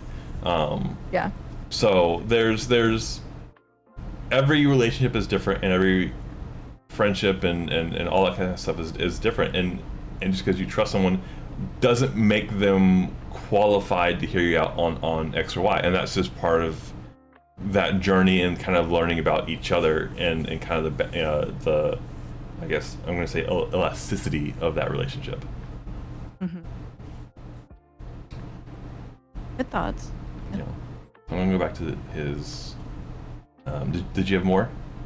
No, Okay. no, not at the moment. I just want to check. Okay. I'm going to go to the start of the segment. Everyone who is addicted to self-improvement is stop looking outside yourself to fix that kind of thing, right? So if you feel insecure, share it with someone else. You can talk to a therapist, you can talk to a coach, you can talk to a boyfriend, you can talk to a girlfriend, which is what we're terrified to do, right? But here's the problem is that right now, the reason you're in this mess is because when you feel insecure, you go and try to fix it on the outside. You never actually try to fix it emotionally. So what I would strongly recommend that you do is share that emotion with someone. I know it sounds crazy, but that's literally all you gotta do, right? So as you share that emotion, something is gonna happen. The emotion will start getting better. You will start to realize, okay, I am loved. Like if you go to your boyfriend or girlfriend or your non-binary partner, whatever, you go to someone that you love and you share with them, hey, like I'm afraid that I'm undeserving of your love. And yeah, it's really challenging and yeah, it's really vulnerable, but that's when like you don't need to do anything in that moment to earn their love. If they really love you, they're gonna love you anyway. And then something very important will happen. Holy crap, if I feel unloved, I don't need to do anything to fix it. I don't need to do anything to deserve love. I'm deserving of love and this person is giving me love anyway. And that's when there's a fundamental crack in the way that you view the world, which is going to be where a lot of this healing and growth comes from. Now, some of y'all may be paranoid because I don't want to do that because it's scary. I get that. And how are you going to manage that fear? You're going to go take some course on managing fear and boosting your EQ, right? Oh, I'm afraid.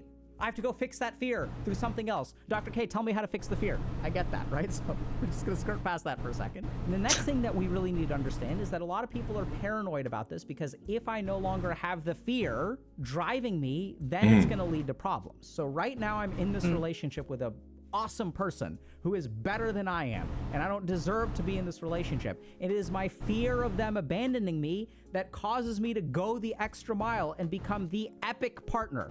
I'm a A+ partner because I'm afraid they're gonna leave me, right? That's how, and that's why they stay, because if you stop being an A+ partner, then you would leave because you're not fundamentally lovable. This is a cycle. And so you try really hard, you burn yourself out to make this person, assure that this person never discovers who you are. And are you actually happy in that relationship? Absolutely not. So start by sharing your emotions because emotional problems require emotional solutions and you'll start to feel better. There's another problem that we have to solve though, is if you start feeling better, what we're doing is draining your gas tank, right? Because it's the fear, the insecurity that causes you to progress in life objectively and stay in this relationship. And that's where you'll discover something really cool, which is that once you're no longer living life to fix an insecurity, that is when you start to live life like for fun and excitement. So people who are addicted to self-improvement are going to live a life of avoidance. We're trying to avoid this catastrophe constantly. And so your life is so stressful. But the thing is, if I'm avoiding that catastrophe, I know like I've got direction because I'm always running away from the fire, right? Like, where's the fire? We're gonna run in the opposite direction. And the fire keeps chasing us because that's what fire does, right? It doesn't just stop, it just keeps coming. And so the fire's running, like a sentient it keeps fire. growing and growing, and I keep running and running and running, and at least I've got direction. If the fire stops, which direction do I go? And this is what's beautiful. Once you stop running from the fire, you can start moving towards stuff that actually excites you. So what I've noticed in... He got, so that's one thing that we were both curious about was, this addiction to self-improvement, where it's very fueling, it's very motivating, it's his metaphorical fire that's like, you have to keep moving forward because if you stop, the fire will consume you. It's a very propelling force. But if it's making you unhappy, if it's A, productive and also just mentally not great, then what do you replace it with? And it's funny, like right as he started to say, like, dang it, I know what he's gonna say. It was the joy of doing things. Like, you do things and you improve and you get better because you're doing stuff that you love.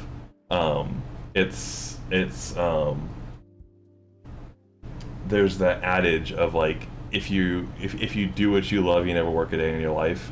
kind of thing. It's like it's like that mindset. You find things that spark just joy and passion and interest, and sometimes there's absolute work involved in doing that. Like it's not like 100% like yeah, this is bliss. Like no, there's gonna be work involved, but you see like you put the work in, it gets a result, and like you love like the process of doing so. That I think is the alternative that he is presenting here. So, I guess, what does it mean if you like altogether stop doing a certain thing that you like? That's all you've known. Different from what he's saying, like self-improvement wise, like, in terms of, I guess, kind of going back to like you only become a doctor, you become a lawyer. I don't know. I think this thought may not come across very well. I think I might know what you're saying. Because like you've been told like this is what you should be doing, this is what you should be enjoying, you're good at it, things like that. And then you, after so long of doing that one thing, you turn around and you start despising it with all of your being, even though it used to be like your identity in some sense. So like, go ahead, sorry. And I think like you, I think can pick up what I'm talking about because I'm definitely analyzing myself in this situation. So in terms of like, once you stop doing that, I think that's also a thing that he's not saying, but kind of saying in terms of like doing what you enjoy the most, like do what you love. And if that does not bring joy in your life, it should not be in your life. It's kind of what I'm taking that a step further to be. So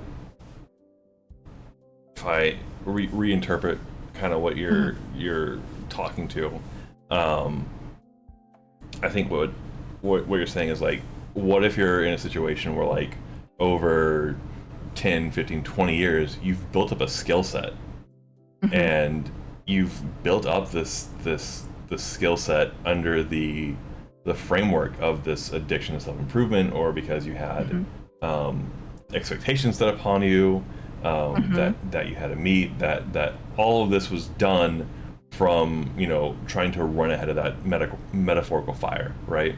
Like you that's what got you there, and you've been there for a long time, and again, like that's what you know, like that's understandably so if you've done it for a very large portion of your life.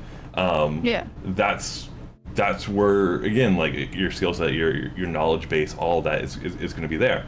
And if you now get to the stage through, you know, videos like this or X or Y or whatever have you, where you're like, you know, damn, like I'm only where I am currently at because of these cycles and because of this mindset and because of these things.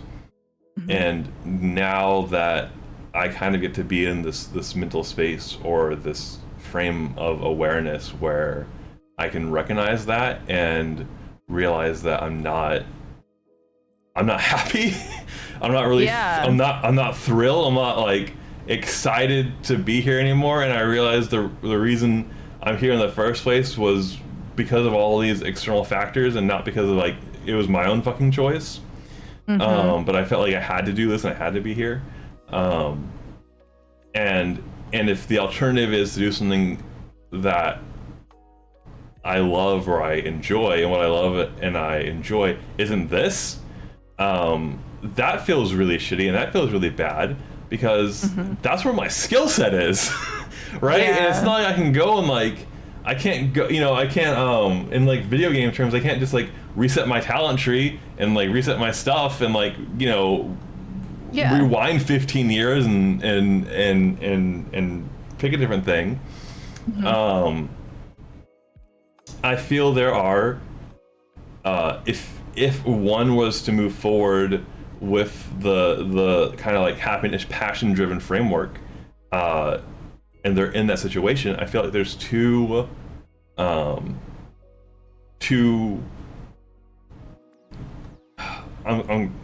I'm gonna say common, but that's not probably the best word. I'm gonna say two common or two easy path, or two paths to choose. Path one is like the really hard, scary one, where it's like I have all these years that has developed the skill set, and if I'm very super honest and super aware, it's not making me happy, and this field isn't making me happy, and it's this very 180 field that is calling to me and that I do feel drive and passion towards, and it does come from a place of like just joy and excitement and happiness, but that's a new mountain and I have to start from the beginning, and that's terrifying, and logically so. That is terrifying, and it's really terrifying, I think, to start that path, but maybe that's the path to start, and 10 years down the road, a lot of those fears of starting something new are going to be gone. So like, would it be worth doing so 10 years down the road? Probably, absolutely. So that's probably one way to go. It's super scary and terrifying. The other way is very creative. Sorry, so I need a breath there. You're good. You're good. The other path is very creative, and it's again the same framework. I have the skill set, I have all this stuff. I realize the vehicles that got me there might not have fully been the best, and now that I'm kind of like very interested in this passion driven kind of motivation mindset, it's what can I do with my current skill set to be in that sphere. Here's an example. Here's a very, very, very super easy example. Let's say I'm gonna take myself. All right. Okay. I'm an older dude, right? I'm in my 30s. Let's say at this stage I had these same epiphanies, and I was like, damn, you know what I would really love to go and do and be? What would make me absolutely just super happy and just passion driven is if I could go be a football player. If I could go be in the NFL. Logically, with me personally, that's not going to happen. It's not, right? If I'm going to be very clear and blunt, that's not a realistic possibility at like my age and where I'm at with a lot of things. That's just not going to happen if I'm going to be frank. Let's say I had a set skill set, and I'm like, what if? But so let's say I just really want to be like in that world, in that football world, NFL. Let's say I had like a very large amount of like accounting skills or like coaching skills or things like that I could then use my existing skill set and pivot myself to be very close to that world or very close to that realm, and be in that environment and that atmosphere, and realize like, yes, I can't be the exact thing that I want to be, but I can be supportive in that space. I can take my professional skills and apply them to that world and just really just be there. And it's going to be, there might be some like bittersweetness to it, but it's also like very like logical, right? So I think that's the other thing is depending on like the situation, depending on what it is that like might make me really happy. In like my very clear examples, like if I could just go and like be the accountant, and I'm working in the office and I'm seeing the players and I'm going to go to the games, I'm doing all this, and I'm like really just now way more closely involved, I might be infinitely more happier than if I were to stay where I'm currently at. Yeah.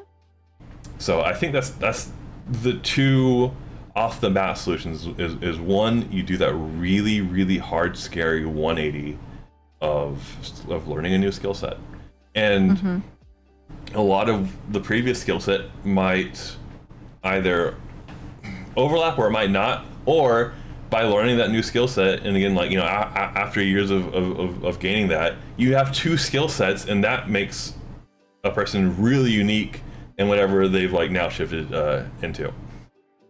But again, it's a really scary start. And then the other one is like you want to do something else entirely. It's not logical. It's not feasible to be able to do, but you can find creative ways to take your skill set and apply them to like that world or that space just to be a part of it.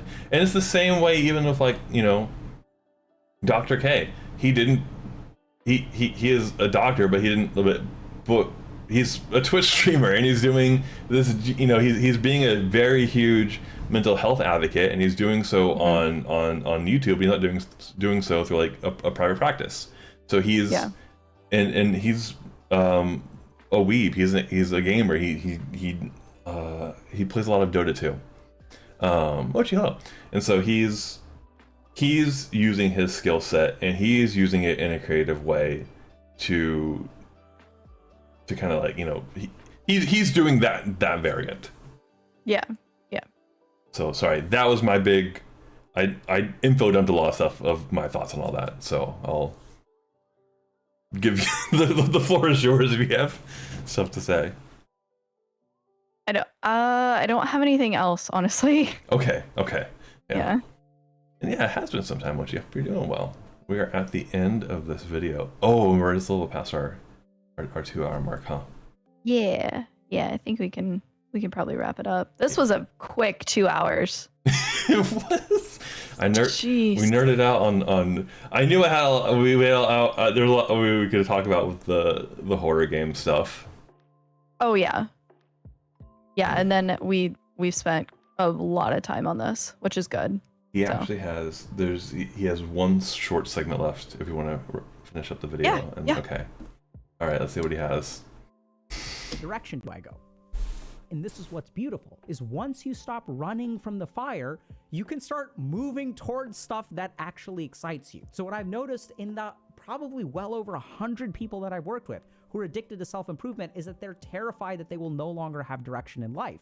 But actually, the direction in life that they find is exactly the direction in life that they want, which is I want to stop living a life of fear and avoidance. I want to start living a life where I move towards joy and excitement. And the way to do that is to stop running away from the fire, right? And as you start sort of healing yourself emotionally, then there is space in your mind for you to get excited about stuff. Literally, there are studies on burnout that show that the first thing to go when you are burnt out is curiosity.